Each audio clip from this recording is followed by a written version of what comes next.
ഇന്ന് നമുക്ക് പലർക്കും ഇതിന്റെ മഹത്വം അറിയില്ല. കാരണം നമ്മുടെയൊക്കെ മൈൻഡ് പൊല്യൂട്ടഡ് മൈൻഡാണ്. നമ്മളെല്ലാവരും ഭൂരിപക്ഷ ഒരു മീഡിയ കറപ്റ്റഡ് മൈൻഡാണ്. ഏറ്റവും വലിയ വയസ്സെന്ന് പറയുന്നത് മീഡിയ. അത് നിങ്ങൾ അറിയുന്നില്ല. അതിൽ നിന്നൊക്കെ കുട്ടികളുടെ മൈൻഡ് പുറത്തു വന്നില്ലെങ്കിൽ ഒരു വലിയ ഡിസാസ്റ്ററിലേക്കായിരിക്കും കേരളം. ഞാൻ പറഞ്ഞു വരുന്നത്, ഞാൻ ഇന്നത്തെ റെലവൻ്റ് ആയിട്ടുള്ള ഓരോ ഇഷ്യൂസ് ഒക്കെ ഞാൻ അങ്ങനെ ഡീപ്പലി പത്രം വായിക്കുന്ന ആളാണ്. കാരണം എൻ്റെ സമയം അലവുന്നില്ല. കാരണം രാവിലെ 6 മണിക്ക് സ്റ്റേജിൽ കയറി രാത്രി 9 മണി പ്രോഗ്രാം നടക്കുന്നതാണ്. എനിക്ക് കിട്ടുന്ന കുറച്ച് സമയം ഓൺലൈനിൽ കൂടെ നോക്കാൻ എനിക്ക് പറ്റാറ്. സത്യം പറഞ്ഞാൽ ഞാൻ ന്യൂസ് പേപ്പറെ വായിക്കാറില്ല പുറത്തുള്ള, അതായത് നമ്മുടെ എന്താണ് ഈ ഓൺലൈൻ അല്ലാത്ത നമ്മൾ പറയില്ലേ എന്താണ് സോഫ്റ്റ് കോപ്പി വായിക്കുന്നുള്ളൂ, മറ്റേ ഹാർഡ് കോപ്പി വായിക്കാൻ സമയം കിട്ടാതെ കാണാറില്ല. അപ്പോ ഇന്നലെയാണോ ഞാൻ എൻ്റെ ശ്രദ്ധയിൽപ്പെട്ട കേസ്, ഞാൻ അതിനെ ബേസ് ചെയ്തിട്ട് നമുക്ക് പ്രവർത്തിക്കുന്നത്. കാരണം നിങ്ങളും കൂടി ഇതിലൊരു പാർട്ടാണ്. എന്തിനാണ് ഈ കുട്ടികൾക്ക് നമുക്ക് ഗീതയും ആത്മീയതയും പറഞ്ഞു കൊടുക്കേണ്ടത്? ഞാനത് പറഞ്ഞു വരാൻ കാരണം നമ്മുടെ ഹിന്ദുക്കൾക്ക് ഇപ്പോഴും ആ ബോധം വന്നവർ പറഞ്ഞു. കൂടുതൽ ആളുകളും ട്യൂഷൻ, ഡാൻസ് ക്ലാസ്, പാട്ട് ക്ലാസ് അതിനൊക്കെയാണ് പ്രാധാന്യം കൊടുക്കുന്നത്. അപ്പൊ എന്തിനാണ് ഇത്തരം ക്ലാസ്സുകൾക്ക് ഒരു മഹത്വം? What is the relevance, what is importance എന്നുള്ളത് നമ്മൾ വ്യക്തമാണ്. കാരണം നിങ്ങളിലും പലർക്കും പൊട്ടൻഷ്യൽ ഉണ്ട് ഇങ്ങനെയുള്ള കാര്യങ്ങൾ ചെയ്യാനോ സംഘടിപ്പിക്കാനോ. അപ്പോ കഴിഞ്ഞ ദിവസമാണ് തിരുവനന്തപുരത്ത് ഒരുത്തൻ മത്സരിക്കാൻ വേണ്ടി അവന് ചാൻസ് കിട്ടാത്തതും സൂയിസൈഡ് ചെയ്തു എന്നൊരു വാർത്ത ഇപ്പൊ വളരെയധികം ഫ്ലാഷ് ചെയ്തിട്ട് രാഷ്ട്രീയക്കാർ അതിനെ വളരെ ഉപയോഗിച്ചുകൊണ്ടിരിക്കുകയാണ്. നിങ്ങൾ പത്രത്തിലും മീഡിയയിലൊക്കെ കാണുന്നുണ്ടല്ലോ. അത് വായിക്കാത്തവരാരെങ്കിലും ഉണ്ട് ആ റിപ്പോർട്ട്.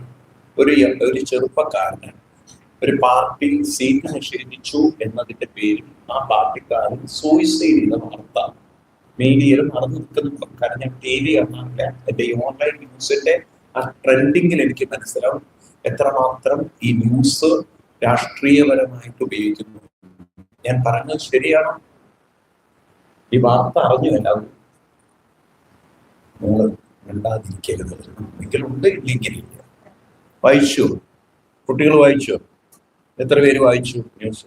കേട്ടു അങ്ങനെ ഒരുത്തൻ സൂയിസൈഡ് ഫേസ്ബുക്കിലോ അല്ലെങ്കിൽ ഏതെങ്കിലും സോഷ്യൽ അറിഞ്ഞോ? അറിഞ്ഞില്ല. അറിഞ്ഞവർ എത്ര പേരുണ്ട്? കുറെ പേരാണ്. ഈ ഒരു വാർത്ത അത് വെച്ചുകൊണ്ട് നമുക്ക് നോക്കാം. ഇന്ന് വേറൊരു വാർത്ത ഞാൻ ഇങ്ങോട്ട് വരുമ്പോൾ വെറുതെ ന്യൂസ് എന്റെ മൊബൈൽ ഫ്ലാഷ് ചെയ്ത വാർത്തയാണ്. ഒരു ജോലി ചെയ്യുന്ന ആള്, ഇപ്പൊ നിങ്ങൾക്ക് അറിയാലോ, നമ്മുടെ സെൻട്രൽ ഗവൺമെന്റ് പ്രത്യേകിച്ച് ഇലക്ഷൻ കമ്മീഷൻ SIR മതി, അതായത് ഇപ്പോഴത്തെ പുതിയ ഒരു നമ്മുടെ എല്ലാം വോട്ടേഴ്സ് ലിസ്റ്റ് അപ്ഡേറ്റഡ് ആക്കുക. കാരണം നമ്മുടെ കേരളത്തിലല്ല പല സംസ്ഥാനങ്ങളിലും പോപ്പുലേഷനേക്കാളും കൂടുതലാണ് ആളുകൾ വോട്ടേഴ്സ് ലിസ്റ്റിലുള്ളത്.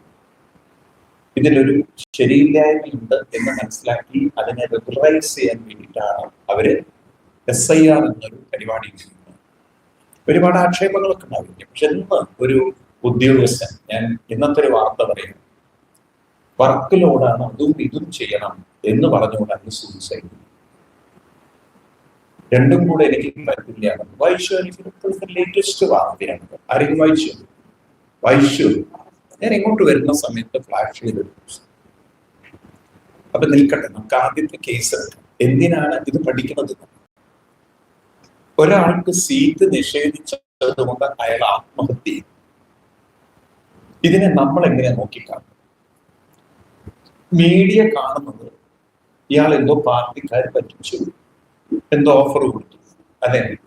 അങ്ങനെയല്ലേ പൊതുവെ ഉണ്ടാകും. സോ ഒരു പാർട്ടി വളരെ റെസ്പോൺസിബിൾ ആണ്. കാരണം നിങ്ങൾ ഒരുത്തന്റെ ഭാവി, ഒരുത്തന്റെ ജീവിതം ഇല്ലാതാക്കി. അങ്ങനെയല്ലേ പൊതുവെ ഇവരെ മീഡിയ അതല്ലേ വരിക? ആണോ? ഇനി ഞാൻ വേറൊരു പോയിന്റ് പറയാം. ഇവൻ ഒരു വളരെ കഴിവുള്ള വ്യക്തിയാണ്, ജനങ്ങളുമായി വളരെയധികം ഇവന് സമ്പർക്കമുണ്ട്. ഇവനെ ജനങ്ങൾ വളരെ ഇഷ്ടപ്പെടുന്ന ആളാണെങ്കിൽ ഇവന് പാർട്ടി ഒരു പ്രശ്നമാണോ? ചോദ്യത്തിന് ഉത്തരം പാർട്ടി ഒരു പ്രശ്നമാണോ? പറയൂ. ഒരു പാർട്ടിയുടെ ഒരു സപ്പോർട്ടിൽ മത്സരിച്ചാൽ മാത്രമേ അവൻ ജയിക്കുള്ളൂ? ഇപ്പൊ പാർട്ടിയുടെ സപ്പോർട്ടിൽ നിന്നുകൊണ്ട് അല്ലെങ്കിൽ ഇലക്ഷൻ അവൻ മത്സരിച്ചതോടെ അവൻ ജയിക്കണമെന്നുണ്ടോ? നമുക്ക് പറയൂ, ഉണ്ടോ? ഇല്ല. ശ്രദ്ധിക്കൂ, നിങ്ങൾ ഈ പറയുന്നതൊക്കെ നമ്മൾ ശ്രദ്ധിക്കണം. ഒരു പാർട്ടിയുടെ സപ്പോർട്ടിൽ നിന്ന് മത്സരിച്ചവരൊക്കെ ജയിക്കുന്നു. അതൊക്കെ പറയൂ, ഇല്ല. ഇപ്പൊ ജനങ്ങൾ മിക്കവാറും ആരെയാണ് തെരഞ്ഞെടുക്കുക? അവർക്ക് ആരെ കൊണ്ടാണോ പ്രയോജനം അവരെയാണ് തെരഞ്ഞെടുക്കുക. ആണോ അല്ലേ? ഇവൻ ജനങ്ങളുമായി വലിയ സമ്പർക്കമുണ്ട്, ബന്ധമുണ്ട്, ഇവന് കുറെ കൂടി കണക്ഷൻ ഉണ്ടെങ്കിൽ ഇവന് സ്വതന്ത്ര സ്ഥാനാർത്ഥിയായിട്ട് നിൽക്കാൻ പറ്റൂ? ആ ഫ്രീഡം ഇവനുണ്ടോ? അല്ലെങ്കിൽ BJP അല്ലെങ്കിൽ കമ്മ്യൂണിസ്റ്റോ കോൺഗ്രസ് മാത്രമേ മത്സരിക്കാൻ പാടുള്ളൂ? എനിക്ക് സ്വതന്ത്രനായിട്ട് മത്സരിക്കാനുള്ള ഒരു സ്വാതന്ത്ര്യം ഈ ജനാധിപത്യ വ്യവസ്ഥയിൽ നമ്മുടെ കോൺസ്റ്റിറ്റ്യൂഷൻ പവർ ഇല്ലേ? നമ്മളെന്താ കമ്മ്യൂണിസ്റ്റ് ചൈനയിലാണോ ജീവിക്കുന്നത്? കമ്മ്യൂണിസ്റ്റ് ചൈനയിൽ പറ്റില്ല. കാരണം അവിടെ വളരെ സ്ട്രിക്റ്റ്, അവിടെ മത്സരമില്ലല്ലോ, അവിടെ എല്ലാം സെലക്ഷൻ ആണ്, ഇലക്ഷൻ ഇല്ല. അറിയോ നിങ്ങൾക്ക്? അവിടുത്തെ കൾച്ചർ അങ്ങനെയാണ്. അവിടെ ഇലക്ഷൻ ഇല്ല, അവിടെ സെലക്ഷൻ. അത് പാർട്ടി തീരുമാനിക്കുകയാണ്, ഇന്ന ആളെന്നാണ് ഇന്ന ആൾ, അതിനപ്പുറം ഓപ്പോസിറ്റ് ഇല്ല. അതാണ് അവിടുത്തെ റൂള്. എന്നാൽ ഇന്ത്യയെ സംബന്ധിച്ച് ഇന്ത്യൻ കോൺസ്റ്റിറ്റ്യൂഷൻ എന്ന് പറയുന്നത് ഫ്രീഡം ഓഫ് സ്പീച്ചും ഫ്രീഡം ഓഫ് മൂവ്മെന്റും ഫ്രീഡം ഓഫ്, നമുക്ക് എന്തിനുള്ള ഫ്രീഡം തരുന്നത്? ആർട്ടിക്കിൾ 19 നോക്കിക്കഴിഞ്ഞാൽ ഫുൾ ഫ്രീഡം തരുന്നത്. ഈ ഇത് വെച്ച് നമ്മൾ നോക്കുമ്പോൾ ആ പയ്യന് സ്വന്തം ഇഷ്ടപ്രകാരം മത്സരിക്കാനുള്ള സ്വാതന്ത്ര്യമുണ്ടോ? പറയൂ. ഏതെങ്കിലും പാർട്ടിക്ക് തടസ്സപ്പെടുത്താൻ പറ്റും? പറയൂ. അപ്പൊ എന്താണ് ഇത്തരത്തിലുള്ള ആത്മഹത്യക്ക് കാരണം? ഞാൻ മനസ്സിലാക്കിയിട്ടുള്ളത്, ഇവിടെ ഒരാൾ ജീവിച്ചു വരുമ്പോൾ നമുക്കൊക്കെ ഉള്ള പ്രശ്നമാണ്. ഈ മീഡിയ ക്രിയേറ്റ് ചെയ്യുന്ന കുറെ നമ്മുടെ തലയിലുള്ള കാര്യങ്ങളാണ്. 2 കാര്യങ്ങളാണ് കൂടുതൽ എല്ലാവരും പ്രാധാന്യം കൊടുക്കുന്നത്. 3 കാര്യങ്ങൾ. ഒന്നൊരു എക്സൈറ്റ്മെന്റ് ജീവിക്കാൻ. ഇന്നത്തെ കുട്ടികളില് ഓവർ എക്സൈറ്റ്മെന്റ് ഉണ്ട്. എക്സൈറ്റ്മെന്റ് എന്ന് പറഞ്ഞാൽ എല്ലാവരും ചെയ്യുന്നത് കാണുമ്പോൾ എനിക്കും ചെയ്യണം. 10 പേര് റീൽ എടുത്താൽ ഞാനും റീൽ എടുക്കുക. 10 പേര് എന്തെങ്കിലും ഒരു വീഡിയോ ഉണ്ടാക്കുന്നു, ഞാനും വീഡിയോ ഉണ്ടാക്കും. അത് നല്ലതാണോ ചീത്തതാണോ നോക്കുന്നില്ല, അതിന്റെ ഗുരുതരാവസ്ഥ എന്താണെന്നൊന്നും നോക്കുന്നില്ല. 9 പേര് ഒരു കാര്യത്തിൽ ചാടിയാൽ 10ാമത്തെ ചാടുകയാണ്. ഇടയ്ക്കിടയ്ക്ക് നിങ്ങൾ വായിക്കാറില്ലേ കൊല്ലം കടപ്പുറത്ത് ശവം പോകുന്നതൊക്കെ? വായിക്കാറുണ്ടോ ഇല്ലയോ? 9 പേര് ചാടുമ്പോൾ ഞാനും ചാടുക. ഒരു എക്സൈറ്റ്മെന്റ് എന്ന് പറയും ഇംഗ്ലീഷിൽ. എടുത്തുചാട്ടം നമ്മൾ പറയുന്നു. പറയോ നിങ്ങൾ? വലിയ കുട്ടികളിൽ ഇത് സ്വാധീനിക്കപ്പെട്ടിട്ടുണ്ടോ? ഉണ്ട്. അതിനനുസരിച്ചിട്ടാണ് ഇവരുടെ കർമ്മങ്ങൾ. എല്ലാ കുട്ടികളിലും ഇന്നത് കൂടി വരികയാണ്. എന്ത് പഠിക്കണം എന്ന് അവർക്ക് അറിയില്ല. എല്ലാവരും പഠിക്കാൻ എന്തെങ്കിലും തീരുമാനിക്കുന്നു, ഞാനും അത് എടുക്കുകയാണ്. പിന്നീടാണ് ഞാൻ അറിയുന്നത് ഇതായിരുന്നില്ല എന്റെ മേഖല, ഇതായിരുന്നില്ല എന്റെ വഴി. ഉണ്ടോ ഇല്ലയോ? നിങ്ങൾ ഈ എഞ്ചിനീയറിംഗ് കോളേജിലും മെഡിക്കൽ കോളേജിലും പഠിക്കുന്ന കുട്ടികളിൽ നിന്ന് പോയി പഠനം നടത്തി ഒരു 15% എങ്കിലും പറയും ഇതായിരുന്നില്ല ഞങ്ങളുടെ വഴി. ഞാൻ പറയണത് ശരിയാണോ? ഒന്നുകിൽ പാരന്റ്സ് പാരന്റ്സ് അല്ല, പാരന്റ്സിന്റെ പവർ പോയി. പണ്ടൊക്കെ നമ്മുടെ കാലത്തൊക്കെ ആയിരുന്നു പാരന്റ്സ് കുറച്ചുകൂടി സ്ട്രിക്റ്റ് ആകും.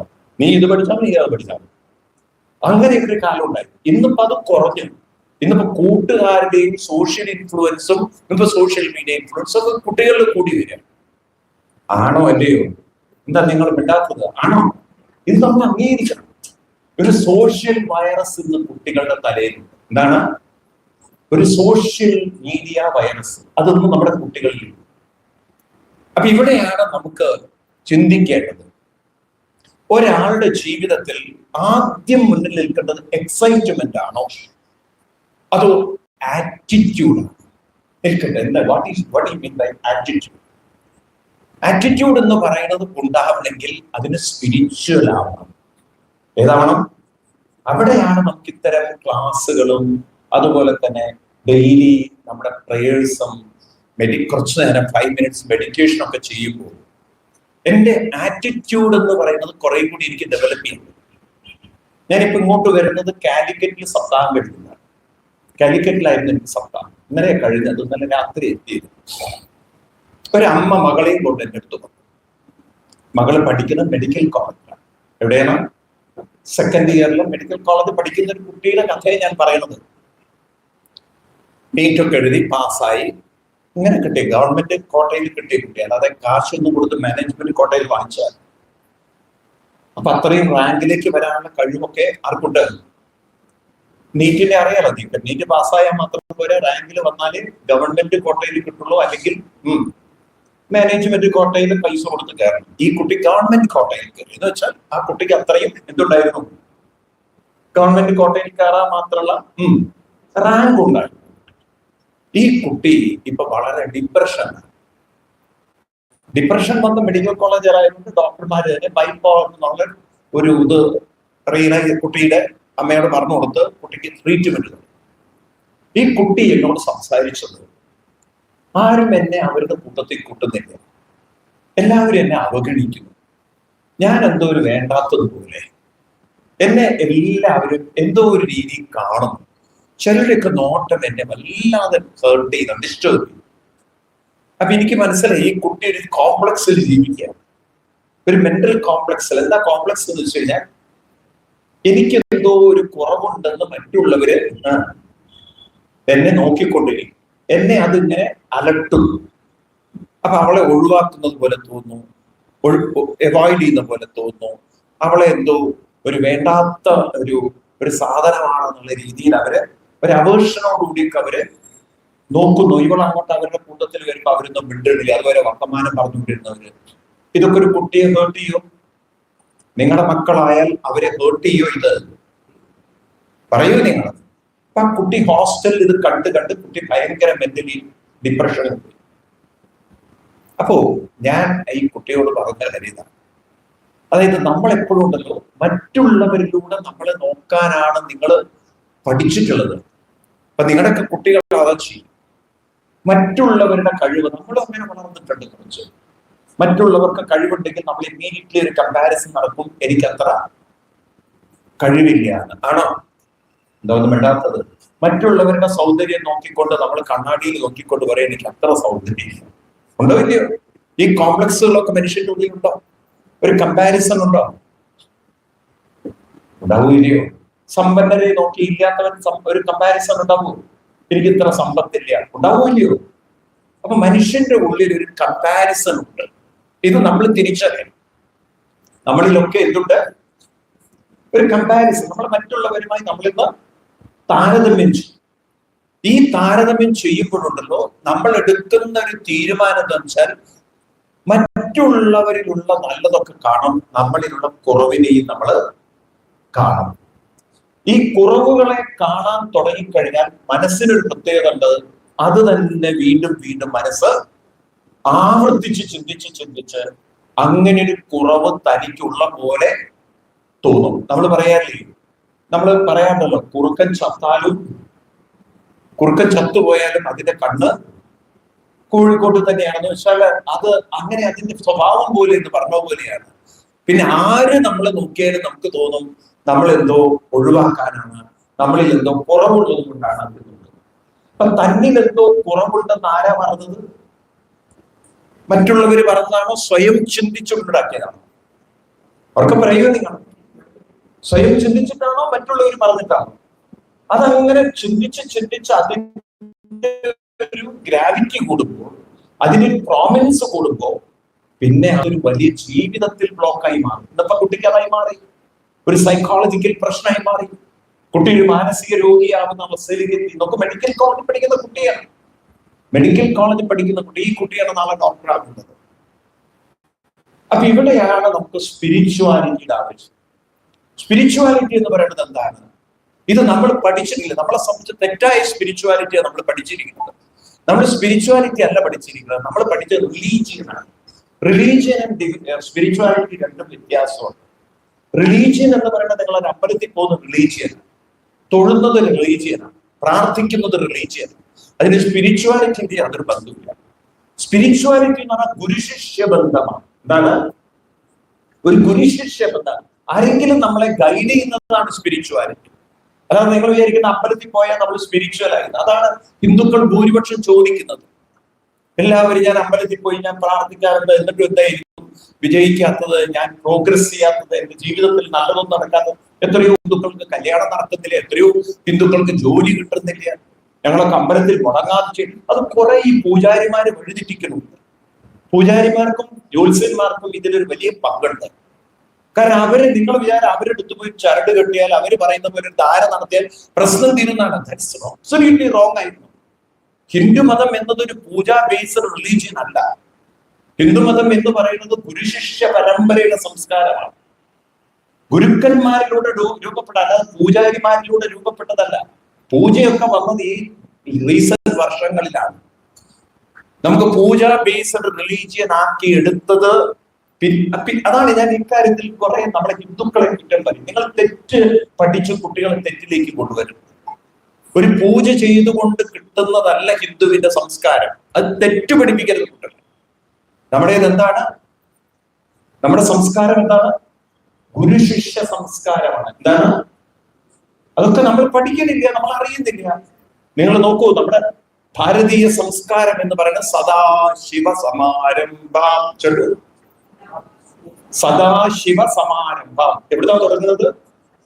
അങ്ങനെ പരമ്പരയിൽ ശങ്കരാചാര്യ മധ്യമം. ഇതിനെ ഒന്നുകൂടി പ്രൗഢമാക്കിയത് ശങ്കരാചാര്യൻ എന്ന് പറഞ്ഞ ഒരു ബ്രാഹ്മണനായതുകൊണ്ട് പറഞ്ഞതല്ല.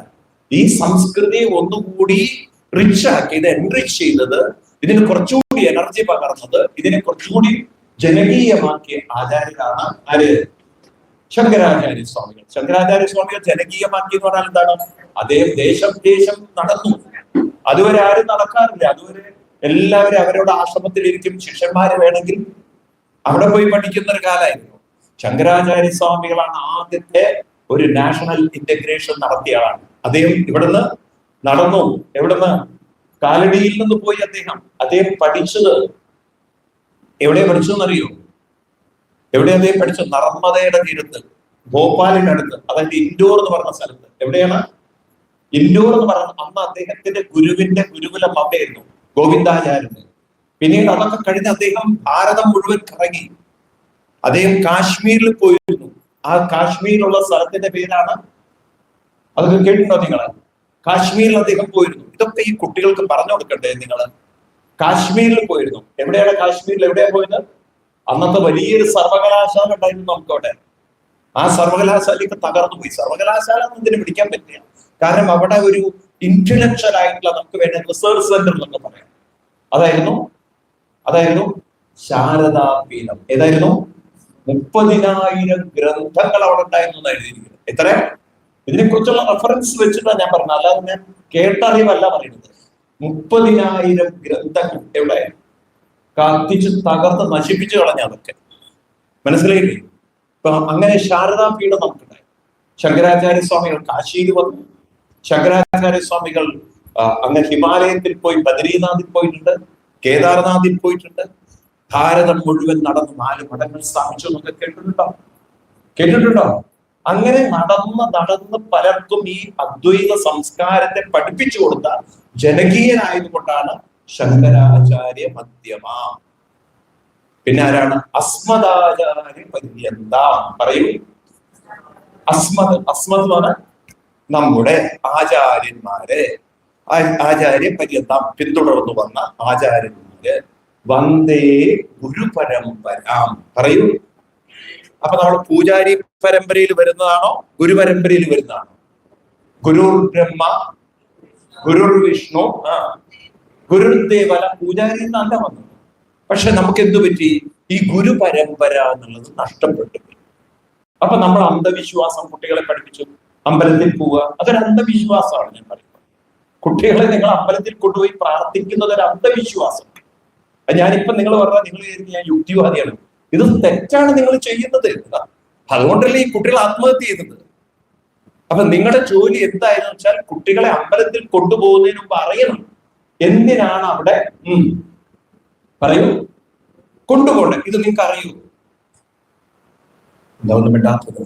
ഇത് സത്യത്തിൽ നിങ്ങൾക്ക് അറിയൂ? നിങ്ങൾ എന്തായാലും മൗനവ്രതത്തിലാണ്, ഏകാദശി വ്രതമൊക്കെ ഞാൻ കേട്ടിട്ടുള്ളൂ. അറിയൂല്ലയോ? അറിയില്ല, നമുക്കറിയില്ല. അപ്പൊ നമ്മൾ എന്താണ് ഇതിനെ ഞാൻ പറയാ സോഷ്യൽ വൈറസ് എന്ന് പറയുന്നത്. എല്ലാവരും ചെയ്യുന്നു, ഞാനും അത് ചെയ്യുന്നു. ഈ വൈറസിൽ നിന്ന് നമ്മൾ പുറത്തു കിടക്കും. മനസ്സിലാവുണ്ടോ? അപ്പൊ നമുക്ക് അറിയണം എന്തിനാണ് ഞാൻ അമ്പലത്തിൽ പോകുന്നത്, കുട്ടികളെ എന്തിനാണ് ഞാൻ കൊണ്ടുപോകേണ്ടത്, ഇതിനെ കുറിച്ചുള്ള ഒരു അവബോധം നമ്മുടെ കുട്ടികളിൽ ഉണ്ടാവണം. അവിടെയാണ് ഈ ഗുരുശിഷ്യ ബന്ധത്തിന്റെ പ്രത്യേകത. അപ്പം എന്തിനാണ് നമ്മൾ ഇതൊക്കെ പഠിക്കുന്നത്? അപ്പൊ നമ്മുടെ ഗുരുക്കന്മാര് എന്താ നമുക്ക് തരുന്നത്? ഗുരുക്കന്മാര് നമ്മുടെ മുന്നിൽ വെക്കുന്നത് ആറ്റിറ്റ്യൂഡ് എന്ന് പറയും. എന്താണ് ആറ്റിറ്റ്യൂഡ്? എന്താണ് ആറ്റിറ്റ്യൂഡ്? ഒരു വ്യക്തിക്ക് ആ വ്യക്തിയോട് ഉണ്ടാവേണ്ടുന്ന ഒരു മനോഭാവമാണ്, ജീവിതത്തോടുണ്ടാവുന്ന മനോഭാവത്തെയാണ് എന്ത് പറയാ ആറ്റിറ്റ്യൂഡ്. ഇത് നമ്മുടെ ഉള്ളിൽ വളരെ പ്രോമിനന്റ് ആയിരിക്കണം. ഏത്? നമ്മുടെ ആറ്റിറ്റ്യൂഡ് എന്ന് പറയുന്നത്. എന്താണ് ആറ്റിറ്റ്യൂഡ്? ഇപ്പൊ നമ്മുടെ ഇവിടെ ജീവിച്ചു മരിക്കണം. നമുക്കറിയാം മരണം വരെയുള്ള ജീവിതം നമുക്കുണ്ട്, അല്ലേ? മരിച്ചല്ലേ പറ്റുള്ളൂ, ആണോ? ഇപ്പൊ നമുക്ക് എല്ലാവർക്കും സന്തോഷം വേണം, നമുക്ക് എല്ലാവർക്കും മനസ്സിനൊരു സംതൃപ്തി വേണം, വേണ്ട? സന്തോഷം വേണ്ടേ? വേണോ വേണ്ടയോ? ഈ സന്തോഷം എങ്ങനെയാണ് ഞാൻ നിലനിർത്തേണ്ടത്? ഇപ്പം നമ്മുടെ ഒരു ധാരണ എന്താണ്? ഇപ്പം നമ്മുടെ മനുഷ്യന്റെ ഒരു ധാരണ എന്താണ്? സന്തോഷം എന്ന് പറയുന്നത് വൈകുന്നേരം രണ്ടടിച്ചാൽ കിട്ടുന്നതാണെന്നാണ് നമ്മുടെ ചെറുപ്പക്കാരുടെ ധാരണ. ആണോ? ആണോ അല്ലയോ? ഇപ്പൊ കള്ളു കുടിച്ച് കിട്ടുന്നതാണ്, അല്ലെങ്കിൽ കുറെ പാർട്ടിയിൽ നിന്ന് കിട്ടുന്നതാണ്, കൂട്ടുകെട്ടിൽ നിന്ന് കിട്ടുന്നതാണ് സന്തോഷം. നല്ലൊരു ധാരണ. ഇതൊന്നും ഇടാത്തത് നിങ്ങൾ. അതിന് പറ്റുന്ന ഒരു അന്തരീക്ഷം, അല്ലെങ്കിൽ ജീവിതം പോറടിക്കുകയാണ്, ജീവിതം എടുത്തുപോയി, ആർക്കും എന്നെ വേണ്ട, ആരും എന്നെ കൂട്ടുന്നില്ല. ഇപ്പൊ നിങ്ങളെ പൈസ ഇല്ല, നിങ്ങൾ എല്ലാവരും അവോയ്ഡ് ചെയ്താൽ നിങ്ങളെ തൂങ്ങി മരിക്കും. കാരണം നിങ്ങളുടെ ഉള്ളിലുള്ള ഈ വേദന നിങ്ങളെ വെറുതെ ഇരിക്കാൻ സമ്മതിക്കില്ല. ഇപ്പൊ നിങ്ങൾക്ക് എന്തോ ആരോഗ്യമുണ്ട്, നിങ്ങളുടെ പണമുണ്ട്, നിങ്ങൾ സോഷ്യലി കണക്റ്റഡ് ആണ്, അതുകൊണ്ട് നിങ്ങളെ വേണം. ഒരു നിമിഷം നിങ്ങൾക്ക് തോന്നുകയാണ് നിങ്ങൾ ആർക്കും വേണ്ട തോന്നിക്കഴിഞ്ഞാൽ നിങ്ങളുടെ മൈൻഡ് നിങ്ങളെ വെറുതെ ഇരിക്കില്ല, അത് കംപ്ലീറ്റ് ഡിപ്രസ്ഡ് ആയിരിക്കും. അപ്പൊ നമ്മൾ ഉണ്ടാക്കി വെച്ച ആറ്റിറ്റ്യൂഡ് അല്ല. നമുക്ക് നല്ലൊരു ആറ്റിറ്റ്യൂഡ് ഇല്ലേ ജീവിതത്തിൽ? നമ്മളിപ്പോ കൊണ്ട് നടക്കുന്ന വെച്ചാൽ എക്സൈറ്റ്മെന്റ് ആണ്. എന്താണ്? ഒരു ആവേശത്തിൽ ജീവിക്കുകയാണ്, അറിവിൽ ജീവിക്കുകയല്ല. ആ അറിവുണ്ടാവണമെങ്കിൽ ഗുരുത്വം വേണം. അപ്പൊ ഗുരുത്വം ഉണ്ടെങ്കിൽ എന്തായി? നമുക്ക് മനസ്സിലായി നമ്മളിവിടെ വന്നിരിക്കുന്നത് നമ്മളെ ആവിഷ്കരിക്കാനാണ്. എന്തിനാണ്? നമ്മളെ ആവിഷ്കരിക്കുക എന്ന് പറഞ്ഞാൽ നമ്മുടെ കയ്യിലുള്ള കാര്യങ്ങളെ വെച്ച് നമ്മൾ ജീവിതത്തെ മുന്നോട്ട് കൊണ്ടുപോകുക. നമ്മളെ ആവിഷ്കരിക്കുക എന്ന് പറഞ്ഞാൽ എന്താ അർത്ഥം? നിങ്ങളുടെ ഉള്ളിൽ കുറെ പൊട്ടൻഷ്യൽ. ഇപ്പൊ ആളുകളോട് സംസാരിക്കാനുള്ള കഴിവ് എനിക്കുണ്ട്, നിങ്ങൾക്കുണ്ട്, ഉണ്ടോ? പറയൂ. ഇത് ഭംഗിയായിട്ട് ഞാൻ കൊണ്ട് നടക്കണം. എന്നെ കൊണ്ട് മറ്റുള്ളവരെ സഹായിക്കാൻ പറ്റുന്ന അത് ഞാൻ കൊണ്ട് നടക്കണം. സഹായിക്കാൻ പറ്റുന്ന കാര്യങ്ങൾ ചെയ്യണം. ഇതിനെയാണ് ആറ്റിറ്റ്യൂഡ് എന്ന് പറയുന്നത്. എന്നെ ആവിഷ്കരിച്ച് മറ്റുള്ളവർക്ക് പോലും ഉപകാരം ഉണ്ടാകുന്ന ഒരു വ്യക്തിയാണ്. നാരായണ ഗുരുദേവന്റെ വാക്കുകൾ ചേർത്ത് വയ്ക്കുക. അവനവൻ ആത്മസുഖത്തിനായി ആചരിക്കുന്നത്, വാക്യങ്ങൾ പറയൂ, അവരുടെ സുഖത്തിനായി വരണം. ഇതാണ് ആറ്റിറ്റ്യൂഡ്. ഇപ്പൊ ഞാൻ എന്റെ സ്വഭാവത്തെ കൊണ്ടോ, എന്റെ പ്രവൃത്തി കൊണ്ടോ, എന്റെ സേവനം കൊണ്ടോ, സഹായം കൊണ്ടോ മറ്റുള്ളവർക്ക് പോലും ഒരു സഹായമാകുന്ന ഒരു വ്യക്തിയായി മാറും. അങ്ങനെ ഞാൻ എന്നെ ഹിറ്റ് ചെയ്ത് മുന്നോട്ട് കൊണ്ടുപോവുകയാണെങ്കിൽ, ആറ്റിറ്റ്യൂഡിൽ ശ്രദ്ധിക്കുകയാണെങ്കിൽ, മറ്റുള്ളവരെ എന്നെ നോക്കുന്നുണ്ടോ, അവഗണിക്കുന്നുണ്ടോ, എന്നെ ഇഗ്നോർ ചെയ്യുന്നുണ്ടോ, ഞാൻ നോക്കേണ്ട കാര്യമുണ്ടോ? മറ്റുള്ളവരുടെ കണ്ണിലൂടെ എന്നെ നോക്കുകയാണോ വേണ്ടത്? എന്റെ ഉത്തരവാദിത്വത്തിലൂടെ എന്നെ നോക്കുകയാണോ ഞാൻ വേണ്ടത്? എന്റെ കഴിവിലേക്ക് നോക്കുകയാണോ വേണ്ടത്? എന്റെ സാധ്യതകളിലേക്കാണോ നോക്കേണ്ടത്? പറയൂ നിങ്ങൾ. എനിക്ക് മനസ്സിലാവുന്നത് ഏതിലേക്കാണ് നോക്കേണ്ടത്? മറ്റുള്ളവർ എന്താണോ എന്നോട് അതാണോ നോക്കേണ്ടത്? ഇതാണ് എക്സാക്ട്ലി ഗീത പഠിപ്പിക്കുന്നത്. ഭഗവത്ഗീതയുടെ ഫുൾ തീം ഇതാണ്. അർജുനൻ യുദ്ധക്കളത്തിലേക്ക് വരുമ്പോ അർജുനൻ എക്സൈറ്റഡ് ആയിരുന്നു. നിങ്ങൾ നോക്കൂ, ഗീത എടുത്ത് വായിക്കൂ. ഇതൊന്നും നമ്മൾ പഠിക്കില്ലേ ഹിന്ദുക്കള്? എന്നിട്ട് നമ്മൾ ഇതിനൊക്കെ രാഷ്ട്രീയ ചായ വയ്ക്കുകയാണ്. ഗീതയിൽ നിങ്ങൾ ഇതിനൊക്കെ രാഷ്ട്രീയത്തിൽ നിന്ന് മാറ്റണം. ഇതൊക്കെ ഇന്നത്തെ സാമൂഹിക പശ്ചാത്തലത്തിൽ വായിക്കണം. അപ്പോഴാണ് നിങ്ങളൊക്കെ നല്ല കഴിവുള്ളവരായി മാറുന്നത്. അർജുനൻ, നിങ്ങൾ ഗീത വായിച്ചിട്ടുണ്ടോ?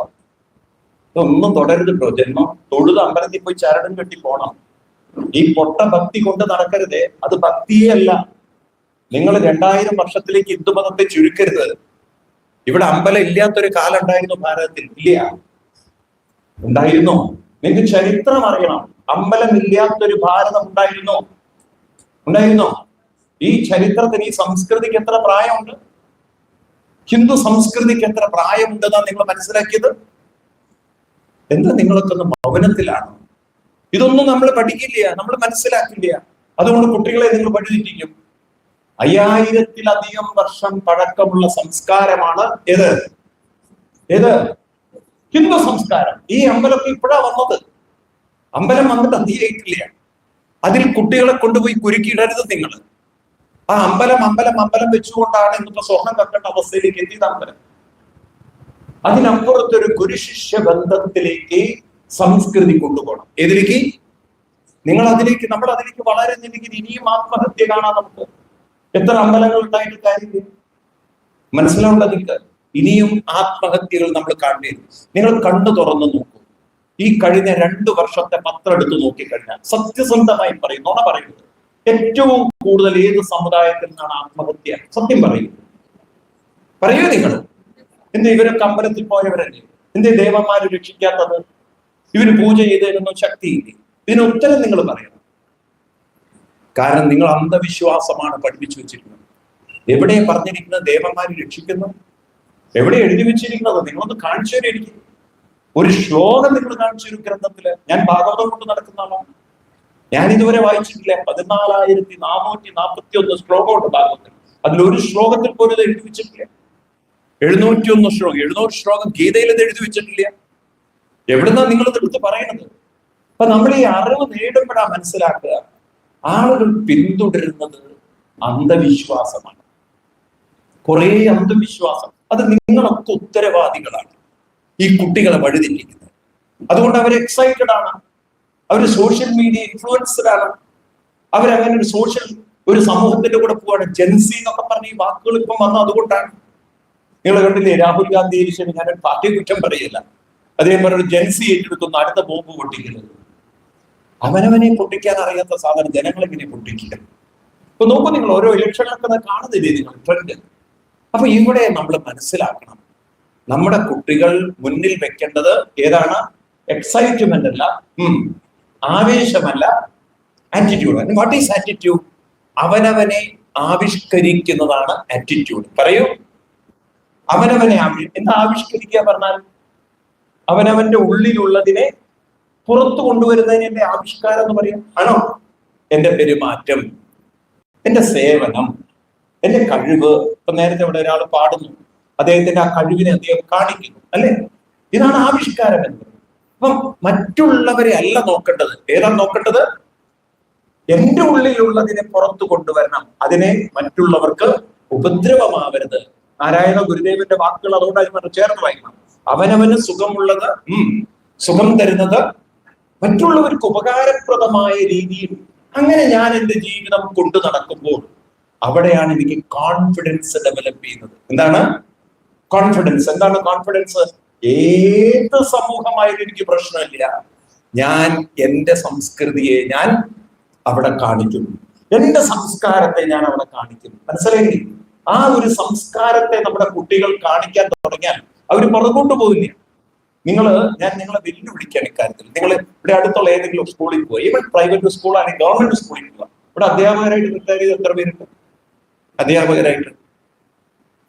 അധ്യാപകർ കൈപൊക്കും, നല്ല കാണാൻ പറ്റുമോ? ആരുമില്ല അധ്യാപകര്. എത്ര പേര് അധ്യാപകരാണ്? ഇല്ലേ? നിങ്ങളൊക്കെ അധ്യാപകര്. ഈ ക്ലാസ് റൂമിലൊക്കെ ഉള്ള കുട്ടികളെ നമ്മൾ നോക്കുകയാണെങ്കിൽ, ഈ കുട്ടികളോട് ഒരു കാര്യം പറഞ്ഞാൽ അത് അവതരിപ്പിക്കാൻ, പ്രസന്റ് ചെയ്യാൻ കഴിയുന്ന കുട്ടികൾ കൂടുതലായിരിക്കും, കുറവായിരിക്കും? മുന്നോട്ട് വരുന്ന കുട്ടികളായിരിക്കും, പിന്നിലേക്ക് മാറി നിൽക്കുന്ന കുട്ടികളായിരിക്കും കൂടുതൽ? സത്യം പറയുന്നില്ല. പറയൂ. അതെന്താ കുട്ടികൾ പിന്നിലേക്ക് ആയിപ്പോയത്? അതെന്താ? നമ്മൾ അതിനെ കുറിച്ച് ഇനിയെങ്കിലും പഠിക്കണ്ടേ? വേണോ? നമ്മുടെ കാലം മുന്നോട്ട് പോകില്ല. ഇപ്പൊ 2025 ഇപ്പൊ നോക്കൂ, ആർട്ടിഫിഷ്യൽ ഇന്റലിജൻസ് എന്നൊരു ടെക്നോളജിയിലേക്ക് ലോകം ഉയരുമ്പോൾ നമുക്കും വേണ്ടേ മാറ്റം? വേണ്ടയോ? നമ്മുടെ ഹിന്ദു സമൂഹവും ഇക്കാര്യത്തിൽ ഒരു ചിന്തനം വെക്കണ്ടേ? ഇതുപോലെ ഇരുന്ന് വെറുതെ നമ്മൾ കഥകളും പുരാണങ്ങളും പറഞ്ഞിട്ട് എന്താ കാര്യം? നമ്മുടെ സമൂഹം നേരിടുന്ന പ്രശ്നങ്ങള്, നമ്മുടെ ഈ വളർന്നു വരുന്ന കുട്ടികൾ നേരിടുന്ന പ്രശ്നങ്ങളെ ഒരുപക്ഷെ അവരറിയുന്നില്ല എന്താന്നുള്ളത്. അതിനെക്കുറിച്ചൊക്കെ നമുക്കൊരു ബോധം വേണ്ടേ? വേണം. അപ്പൊ അവരെന്തുകൊണ്ടാ പുറകോട്ട് പോകുന്നത്? കഴിവില്ലാത്തത് കൊണ്ടാണോ? അവർക്ക് എന്തെങ്കിലും കഴിവുണ്ടാകാതിരിക്കോ? എന്തുകൊണ്ടാണ് അവർ പുറകോട്ടായി പോയത്?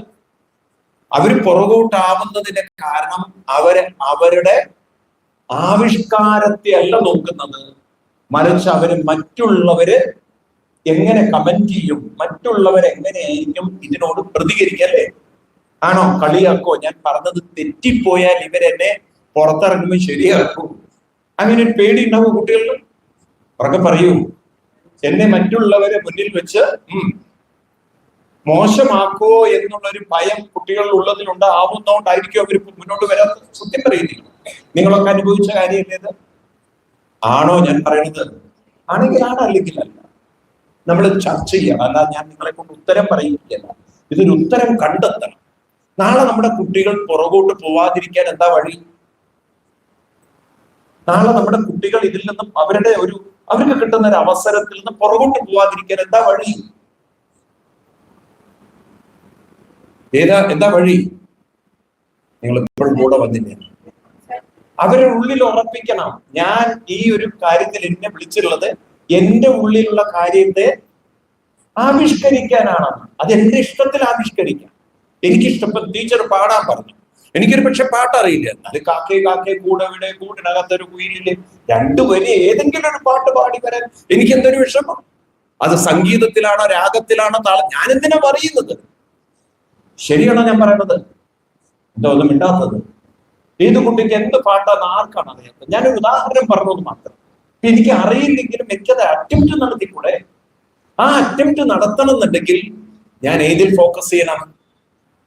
മറ്റുള്ളവരെന്ത് പറയും, മറ്റുള്ളവരെന്ത് കമന്റ് അടിക്കും, മറ്റുള്ളവരെങ്ങനെ അതിലേക്കാണോ നോക്കേണ്ടത്? അതോ എന്റെ ഉത്തരവാദിത്വം, എന്റെ റെസ്പോൺസിബിലിറ്റി എന്താണ്? എന്റെ ഉള്ളിലുള്ളതിനെ ആവിഷ്കരിക്കലാണ് ഏറ്റവും പ്രധാനം. ഏറ്റവും പ്രധാനം എന്റെ ഉള്ളിലുള്ളതിനെ പറയൂ ആവിഷ്കരിക്കലാണ്. ഇത് നമ്മുടെ കുട്ടികളുടെ ഉള്ളിൽ ആഞ്ഞുറപ്പിക്കാൻ നമ്മൾ സാധിച്ചാൽ ഈ കുട്ടികൾ പുറകോട്ട് പോവും. പുറകെ പറയൂ നിങ്ങൾ. അപ്പൊ എങ്ങനെ അവർക്ക് കോൺഫിഡൻസ് ഉണ്ടാക്കുക? ഈ കോൺഫിഡൻസ് അവരിൽ ജനറേറ്റ് ചെയ്യുന്നതിനാണ് ഈ സ്പിരിച്വൽ ആയിട്ടുള്ള ട്രെയിനിങ് അവർക്ക് കൊടുക്കുന്നത്. കണ്ടിന്യൂസ് അവർക്ക് സ്പിരിച്വൽ ട്രെയിനിങ് കൊടുക്കുകയാണെങ്കിൽ ഈ കുട്ടികൾ ഇന്ന് മുന്നോട്ട് വരും.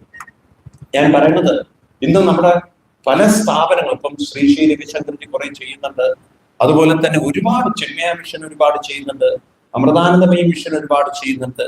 ഇന്ന് ഭാരതത്തിൽ ഇത്തരം ആധ്യാത്മിക ആചാര്യന്മാർ ഉള്ളത് കൊണ്ടാണ്, ഒരുപക്ഷെ നമ്മുടെ കേരളത്തിൽ അത് വേണ്ട പോലെ പ്രയോജനപ്പെടുത്താത്തതുകൊണ്ടാണ്. ഇന്ന് നിങ്ങൾ വായിച്ചു നോക്കുന്നത്, പത്രം എടുത്ത് നോക്കണം, ISRO ചെയർമാൻ പറയുന്നുണ്ട്, ഞങ്ങൾക്കൊന്ന് വിശ്രമിക്കാൻ സമയമില്ല, കാരണം അത്രമാത്രം പ്രവർത്തനങ്ങളാണ്. പണ്ട് ഒരു സാറ്റലൈറ്റ് അയക്കാൻ വേണ്ടിയിട്ട് അതിന്റെ എല്ലാം പലരെയും ആശ്രയിച്ചിരുന്നു വിദേശ രാജ്യങ്ങളിൽ പണ്ട്. കാരണം ഇന്ത്യയിൽ വേണ്ടത്ര സ്റ്റാർട്ടപ്പുകൾ ഉണ്ടായിരുന്നില്ല.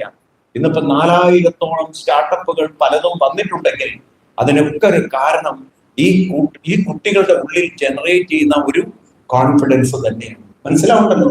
എന്നാൽ നമ്മുടെ കേരളത്തിൽ അത്തരം ഒരു അറ്റംപ്റ്റ് ഇല്ലാത്തതിന് കാരണം നമ്മുടെ രാഷ്ട്രീയത്തിന്റെ അതിപ്രസരം കൊണ്ട് നമ്മുടെ കുട്ടികൾ പലപ്പോഴും ഉൾവലിഞ്ഞ് വിദേശങ്ങളിൽ ജോലി തേടുന്ന ഒരു അവസ്ഥയിലേക്ക് കുട്ടികൾ മാറിക്കൊണ്ടിരിക്കുകയാണ്. ആണോ? ഇന്ന് അവർക്കൊരു കോൺഫിഡൻസ് ഇല്ല. ഇവിടെ എന്തെങ്കിലും കിട്ടുമോ, ഇവിടെ എന്തെങ്കിലും ചെയ്യാൻ പറ്റുമോ എന്നുള്ള കോൺഫിഡൻസ് ഇല്ല.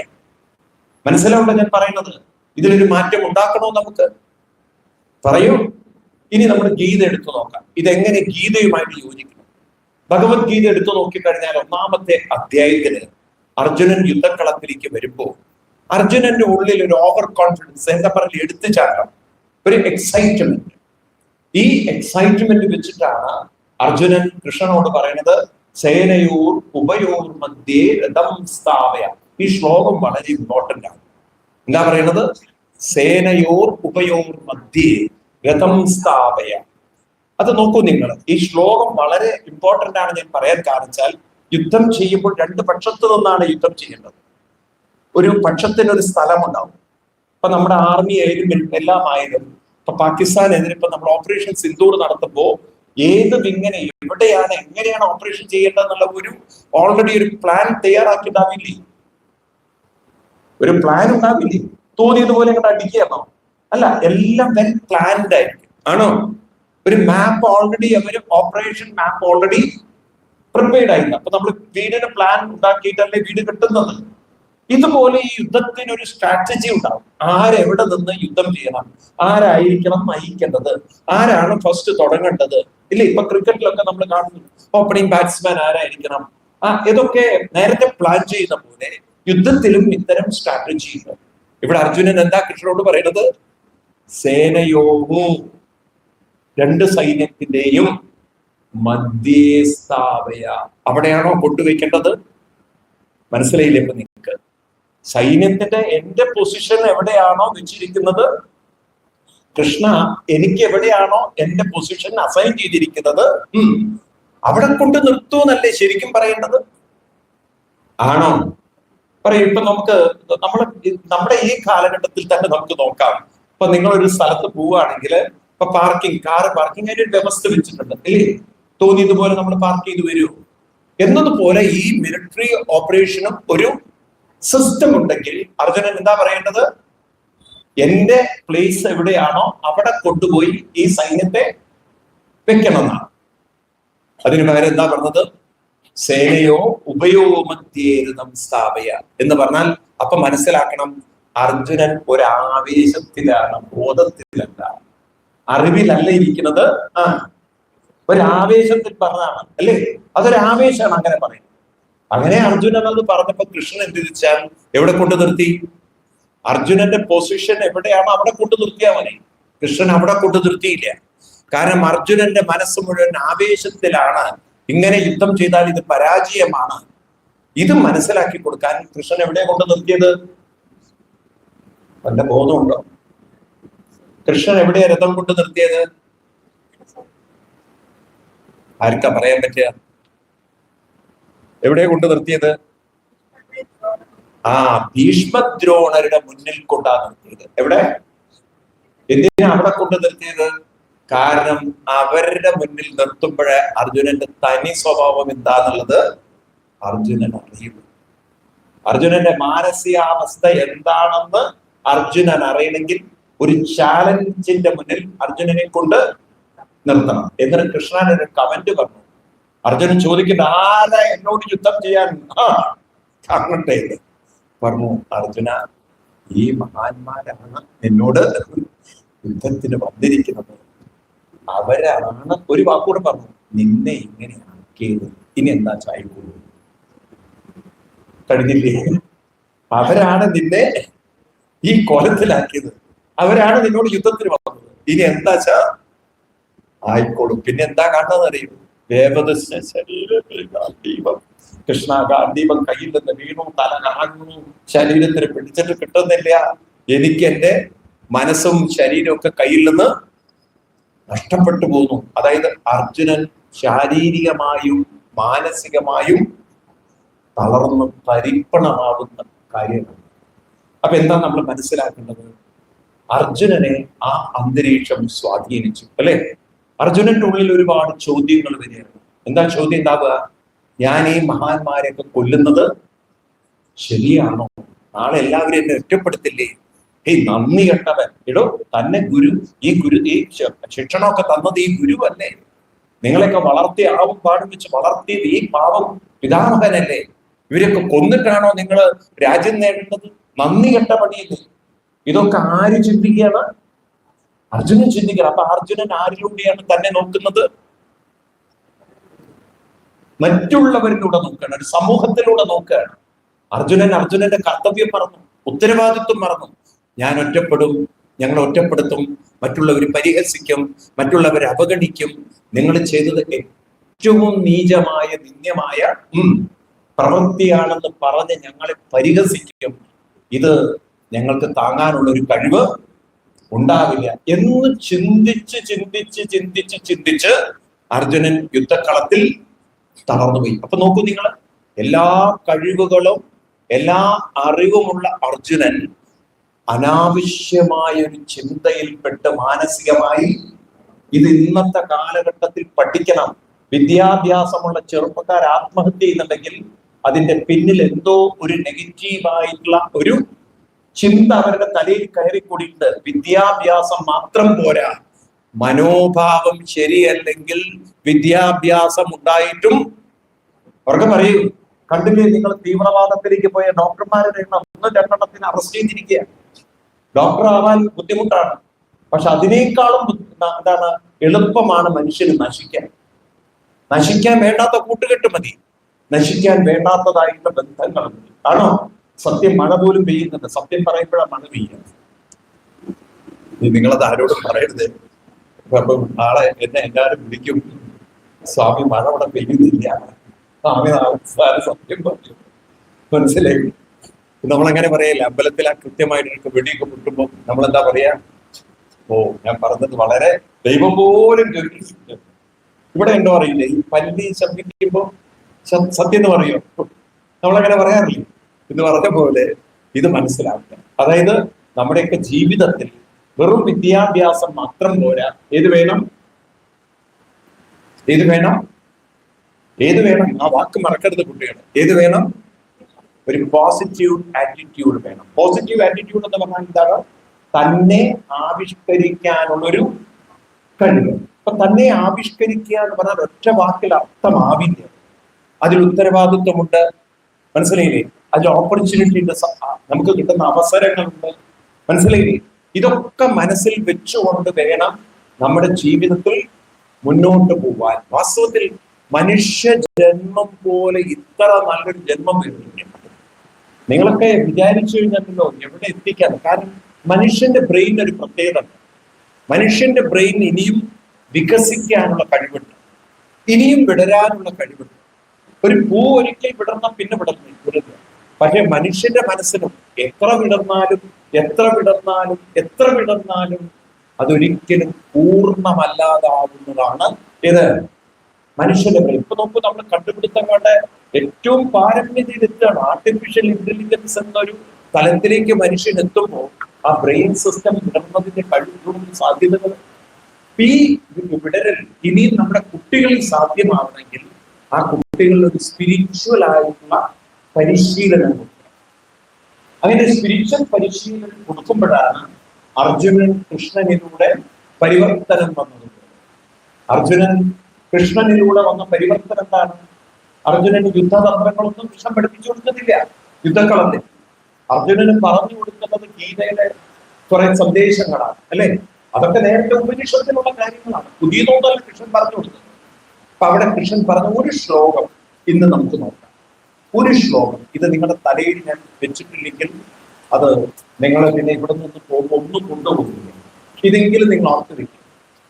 കുട്ടികളൊക്കെ ചൊല്ലണം, കർമ്മണ്യേവാധികാരസ്തേ. എത്രാമത്തെ ശ്ലോകാണെന്ന് അറിയുന്നവരാരെങ്കിലും ഉണ്ടോ? ഇത് ഗീതയിലെ എത്രാമത്തെ അധ്യായത്തിലെ എത്രാമത്തെ ശ്ലോകമാണെന്ന് അന്ന് നേരത്തെ പഠിച്ചിട്ടുണ്ട്. അറിയുന്ന വേറെ ആരെങ്കിലും ഉണ്ടോ? പഠി 2-ാം അധ്യായമാണെന്ന് അറിയാം. ഏത് ശ്ലോകാന്നറിയാം? 40. ഇത് 2-ാം അധ്യായത്തിലെ 47. ഓർത്തു വെച്ചു. ഇത് എന്തെങ്കിലുമൊക്കെ നിങ്ങൾ പൂച്ചണം. നമ്മുടെ തൃശ്ശൂർക്കാരുടെ ഒരു ഭാഷയുടെ സ്ലാങ് ആണ്. എന്ത്? എവിടെങ്കിലും പൂച്ചണം, എവിടെയെങ്കിലും പറഞ്ഞേക്കണം, ആരോടെങ്കിലൊക്കെ പറയണം. എന്താ പറയാ? ആ ശ്ലോകം ഒന്ന് ചൊല്ലാം. കർമ്മണ്യേവാധികാരസ്തേ മാ ഫലേഷു കദാചന മാ കർമ്മ ഫലഹേതുഃ.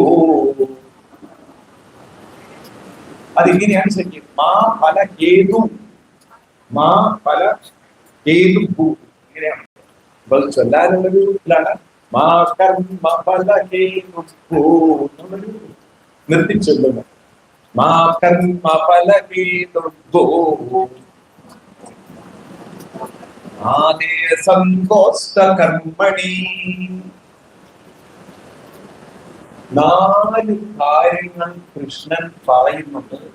ഇന്ന് ലോകം ഏറ്റെടുത്തിരിക്കുകയാണ്. നമ്മളെ ഹിന്ദു ജന്തു ആവരുത്. നമ്മുടെ കുട്ടികൾക്ക് അറിയണം ഈ ശ്ലോകം എന്താണെന്ന്. ഇതിപ്പോ മാനേജ്മെന്റ് സ്റ്റഡീസിൽ ഏറ്റവും പ്രധാനപ്പെട്ട ശ്ലോകമായിട്ട് അത് കാണുന്നത്. എന്നാ കൃഷ്ണൻ പറയുന്നത്?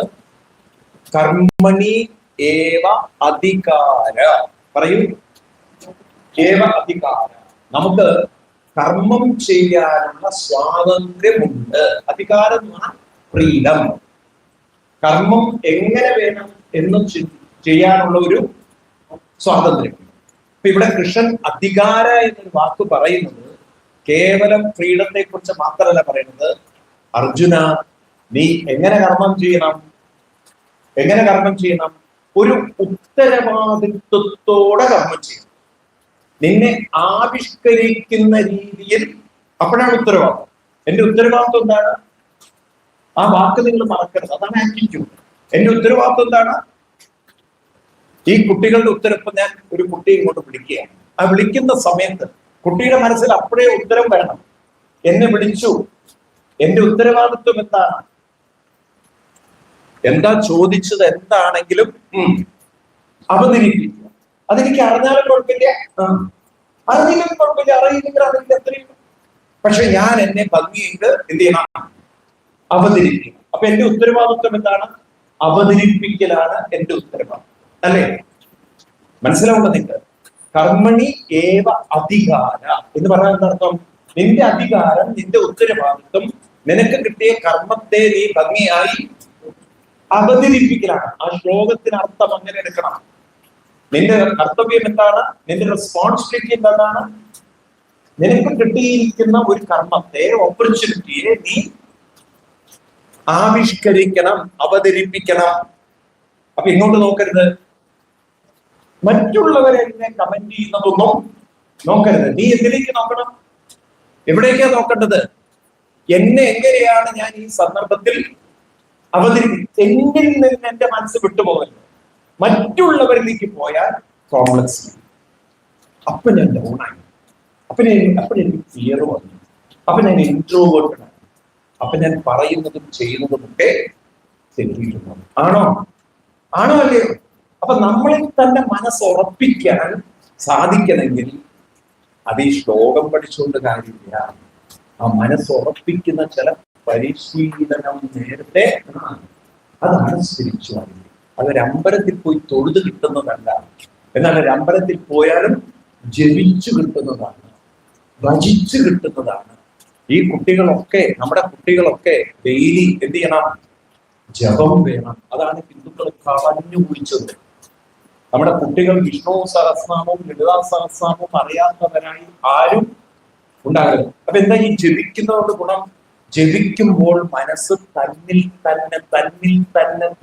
തന്നെ ഫോക്കസ്ഡ് ആവും, കോൺസെൻട്രേറ്റഡ് ആവും, സെന്റേർഡ് ആവും, ഫിക്സഡ് ആവും.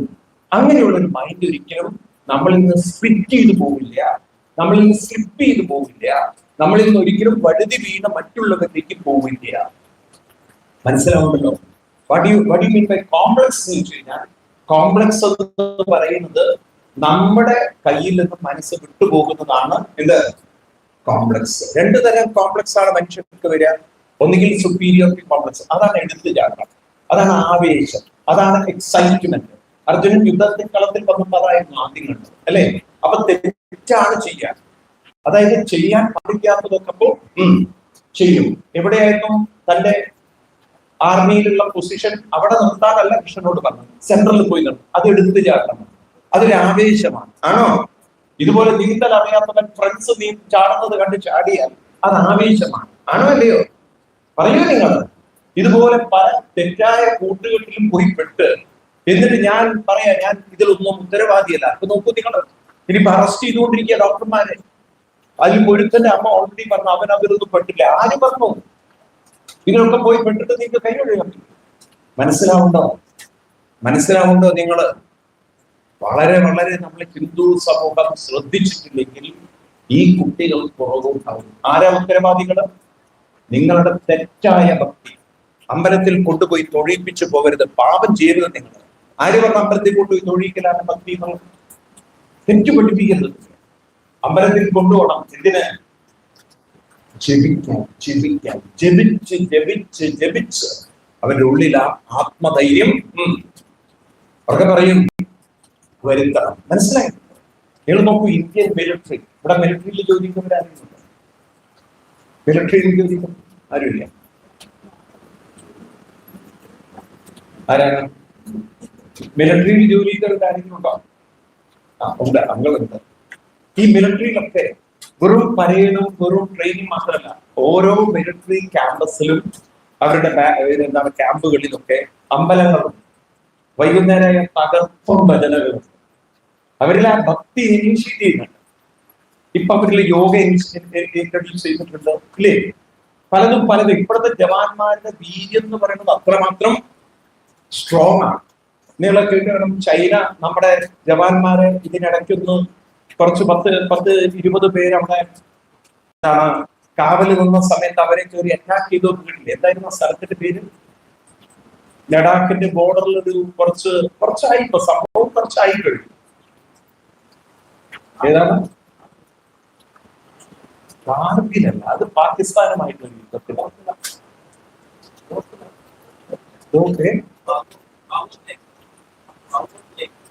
ബാങ്കോക്ക്, അതാണ്. അതെ, എന്താണ് അതിന്റെ ഉച്ചാരണം? എന്താണ്? പാങ്കോങ്. ഞാൻ പോയിട്ടുണ്ട്, പക്ഷെ മറന്നു ചെയ്യാം. പാങ്കോങ് ലേക്കിന്റെ എക്സാക്ട് സ്ഥലത്തല്ല, ഞാൻ ആ സ്ഥലത്ത് പോവുണ്ടായിരുന്നു. ആ ലേക്കിലേക്ക് എത്തുന്നതിന് മുമ്പ്, ആ ലേക്ക് എന്ന് പറഞ്ഞാൽ ഇന്ത്യയുടെയും ചൈനയുടെയും ഒരു കൺട്രോളിലുള്ളതാണ്. ഭൂരിപക്ഷം സ്ഥലം അവരുടെയാണ്. അതിന്റെ വെള്ളം എന്ന് പറഞ്ഞാൽ ഐസാണ്. ഈ സ്ഥലത്താണ്, ഈ പാങ്കോങ് ലേക്കിന്റെ തീരത്താണ് ഈ പ്രശ്നം ഉണ്ടായത്. കാരണം അവിടെ അത്രയും വിഷയം ഉണ്ടാവാറില്ല. കാരണം അവിടെ പോപ്പുലേഷൻ ഒക്കെ 0 ആണ്, ആരും താമസിക്കുന്ന സ്ഥലമാണ്. അപ്പൊ ഇവരെന്ത് വെച്ചാൽ 100 ആളുകൾ വന്ന് നമ്മുടെ പട്ടാളക്കാരെ വെള്ളത്തിരിക്കും. അവരിങ്ങോട്ട് ക്രോസ് ചെയ്യാൻ പാടില്ല പറഞ്ഞപ്പോൾ അവരറ്റേക്ക്. അപ്പൊ ഇന്ത്യ ഒരു പണ്ട് കാലത്ത് നെഹ്റു ഒപ്പിട്ട ട്രീറ്റി ഉണ്ട്. അതായത് ചൈന ബോർഡറിൽ നമ്മൾ ഒരിക്കലും എന്തുകൊണ്ട് നടക്കരുത്, ആയുധം കൊണ്ട് നടക്കരുത്, അങ്ങനെ ഒരു ട്രീറ്റി. അതുകൊണ്ട് നമ്മുടെ ആൾക്കാരെ ഈ പോലീസുകാരെ കൊണ്ട് നടക്കുന്ന ബാറ്റൻ മാത്രം, വടി മാത്രം ആ ഏരിയയിൽ. പക്ഷെ ഇവന്മാര് മുള്ളും മറ്റും ഒക്കെ ഈ പട്ടികയിൽ അടിച്ച് ഭയങ്കര ആയുധങ്ങളായിട്ടാണ് നമ്മുടെ ആളുകളെ അറ്റാക്ക് ചെയ്യുന്നത്. ഇത് 10-20 പേര് പോകുന്നത് കണ്ടപ്പോ തന്നെ കുറച്ച് ദൂരെ ഇവരെപ്പോഴും ഭയങ്കര ഒച്ചത്തിൽ ശബ്ദം ഉണ്ടാക്കുന്നുണ്ട്. അപ്പൊ ദൂരെയുള്ള ബാരക്കിലുള്ള ആളുകൾ ഇത് കേട്ടിട്ട് അങ്ങോട്ട് വരികയാണ്. അവരെന്താ വിളിച്ചറിയോ? ബജറംഗ് ബലി എന്നാണ്. എന്താണ് ബജറംഗ് ബലി? കാരണം ഇപ്പൊ ആ ഒരു വിങ്ങിന്റെ, ആർമി വിങ്ങിന്റെ പേര് ബീഹാർ റെജിമെന്റ് എന്നാണ്. എന്താണ്? ബീഹാർ റെജിമെന്റ് എന്നാണ്. ഇന്ത്യയിലെ ഒരു സ്ട്രോങ്ങസ്റ്റ് ആർമി ഗ്രൂപ്പാണ് ഇത് ബീഹാർ റെജിമെന്റ് എന്നുള്ളത്. അവരായിരുന്നു അവരെ പെട്രോളിംഗ് ചെയ്തിരുന്നത്. അവര് ബജറംഗ് ബലി എന്ന് പറഞ്ഞാൽ ആരാണ് അറിയോ നിങ്ങൾ? ആരാണ്? ഹനുമാന്റെ പേര് വിളിച്ചിട്ടാ വരുന്നത്. പിന്നെ കുറച്ചു പേരെ വന്നിട്ടുള്ളൂ എങ്കിലും ആ വന്നവരൊരു ബജറംഗ് ബലിയുടെ പ്രവൃത്തി 100ഓളം ചൈനക്കാരെ വെള്ളത്തിലിട്ടു ഓടി രക്ഷപ്പെടുത്തി വന്നു. ആയുധമില്ലാത്ത ഭാരതത്തിന്റെ സൈന്യം ആയുധമുള്ളവരെ തോൽപ്പിച്ച കഥയാണ് ഈ പാങ്കോങ് ലേക്കിന്റെ തീരത്ത് നടന്നത്. മനസ്സിലായില്ലേ? ഇതെവിടുന്നാ ഈ ആവേശം കിട്ടിയത്? പറയൂ. ഈ മുസ്ലിം സമുദായത്തിൽ പറ്റില്ല അല്ലാഹു അക്ബർ എന്ന് പറയുന്ന ഒരു ആവേശം. ഒരു ആക്രമണം നടത്തുമ്പോൾ അവർക്ക് അല്ലാഹു അക്ബർ എന്ന് പറയുന്ന ഒരു ആവേശം ഉണ്ടോ ഇല്ലയോ? ഇത് അവരുടെ ഉള്ളിൽ ചെറുപ്പത്തിലെ അവരുടെ ഉള്ളിൽ കൾക്കേറ്റ് ചെയ്തു. ഇത് പട്ടാളത്തിൽ അവർക്ക് സാധിക്കുന്നത് അങ്ങനെയാണ്. അവര് ആരാധന ഇപ്പൊ വെറും ട്രെയിനിങ് മാത്രമല്ല, അവരുടെ ഉള്ളിൽ ഭക്തി വികസിപ്പിക്കുന്നതുകൊണ്ടാണ് അവർക്ക് സാധിച്ചത്. മനസ്സിലായില്ല ഞാൻ പറയുന്നത്? ഇന്ന് നമ്മുടെ കുട്ടികളിൽ ഇല്ലാതെ പോയത് ഏതാണ്? ഇങ്ങനെയുള്ള ഒരു മനോഭാവം ഇല്ലാതെ. ഏത് മനോഭാവം? ഒരു അവസരം കിട്ടുമ്പോൾ എന്നെ ആവിഷ്കരിക്കാനാണ് ഞാൻ അവിടെ പോകുന്നത്, മറ്റുള്ളവരുടെ കമന്റുകളിലേക്കല്ല നോക്കേണ്ടത്. എനിക്ക് കിട്ടിയ അവസരത്തെ അറിഞ്ഞാലും അറിഞ്ഞില്ലെങ്കിലും ഞാൻ അതിനെ അവതരിപ്പിക്കലാണ് ഏറ്റവും. അതല്ലേ ആറ്റിറ്റ്യൂഡ്? എന്താ ഒന്നും ഉണ്ടാവുന്നത്? ഇന്ന് ഈ പറഞ്ഞ നമ്മുടെ കുട്ടികൾക്ക് സാധിക്കും? നിങ്ങൾ സത്യം പറഞ്ഞു. ഇന്ന് ഈ ലെവലിലേക്ക് നമ്മുടെ കുട്ടികൾ വളർന്നിട്ടുണ്ടോ? പറയൂ, വളർന്നിട്ടുണ്ടോ? അപ്പൊ അതെന്താ മനസ്സിലാക്കേണ്ടത്? അവരിലേക്കല്ല അവര് നോക്കുന്നത് അത് സോഷ്യൽ വൈറസാണ്. എന്തായാലും പറയാ, സോഷ്യൽ മീഡിയ വൈറസ്. മറ്റുള്ളവരെ എങ്ങനെ കാണുന്നു, എന്നെ എങ്ങനെ ഈ കോംപ്ലക്സിൽ മരിച്ചു പോകാൻ മനസ്സിലാവുന്നത്. അതിന് പകരം എങ്ങോട്ട് നോക്കണം? തന്നിലേക്ക് നോക്കണം. ആ തന്നിലേക്ക് നോക്കണമെങ്കിൽ, തന്നിൽ മനസ്സ് ഉറച്ചു കിട്ടണമെങ്കിൽ ഏത് വേണം? അതിനെ ഞാൻ പറഞ്ഞ തൊഴുതു പോയാൽ കിട്ടില്ല. അതെന്ത് വേണം? അനുഷ്ഠാനമാണ്, നാമജപം വേണം. നമ്മുടെ വീടുകളിൽ അതില്ല. ഈ കുട്ടികളെ കൊണ്ടൊക്കെ ഈ അമ്മമാരൊന്ന് വിഷ്ണുസഭ, ഈ കുട്ടികൾ എന്ത് ഭംഗിയിട്ടാണ് വിഷ്ണുസഹസ്രം വേണ്ടിയത്. ഞാൻ അതിന്റെ അകത്തിരുന്ന് ഞാൻ ഇന്ന് ഇതെന്റെ പ്രഭാഷണത്തെയാണ് ചോദിച്ചത്. ഞാൻ ഇത് കേട്ടപ്പോഴാണ് എനിക്ക് തോന്നുന്നു ഇതാണെന്ന് പറയുന്നത്. കാരണം നിങ്ങളുടെ ശാസ്താംകോട്ട ഇട്ടിട്ടുണ്ട് ഒരു കുഴപ്പമുള്ളത്, കുറച്ച് അന്ധഭക്തി കുറച്ച് കൂടുതലാണ്. കുറച്ചൊരു അന്ധഭക്തി. നിങ്ങൾ എന്നെ ചീത്ത പറഞ്ഞാൽ എനിക്ക് കുഴപ്പമൊന്നുമില്ല, ഞാൻ യാഥാർത്ഥ്യം അതുപോലെ പറയണം. ശരിയാണോ അല്ലയോ? സമ്മതിക്കോ നിങ്ങൾ? ഈ അന്ധഭക്തി കൊണ്ട് നടക്കരുത്. ഒരു ദൈവവും വന്നിട്ട് ഒരാളെ രക്ഷിക്കില്ല. 101% ഉറപ്പുള്ള ആളാണ്. നിങ്ങളെക്കാൾ കൂടുതൽ അമ്പലമായിട്ട് ബന്ധപ്പെട്ട ആളാണ് ഞാൻ. മനസ്സിലാവുന്നുണ്ടല്ലോ? നിങ്ങളെക്കാൾ കൂടുതൽ അമ്പലമായിട്ട് ബന്ധപ്പെട്ട ഒരു ദൈവവും വന്ന് രക്ഷിക്കില്ല. ആരെ രക്ഷിക്കുക? ദൈവീകത രക്ഷിക്കുക. എന്താണ്? ദൈവമല്ല രക്ഷിക്കുക. ഏതാണ്?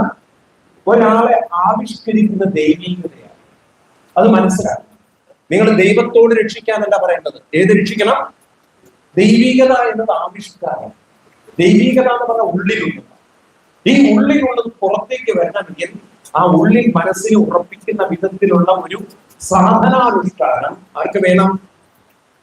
ആർക്ക് വേണം? നമ്മുടെ കുട്ടികൾ. നമ്മുടെ കുട്ടികളെ പോലെ കഴിവുള്ളവർ ലോകത്തിലില്ല. കഴിവുള്ളവർ ലോകത്തില്. അൺഫോർച്ചുനേറ്റ്ലി അമ്മമാരും അച്ഛന്മാരും നശിപ്പിച്ചു. നിങ്ങൾ അതിലല്ല ശ്രദ്ധിക്കുന്നത്.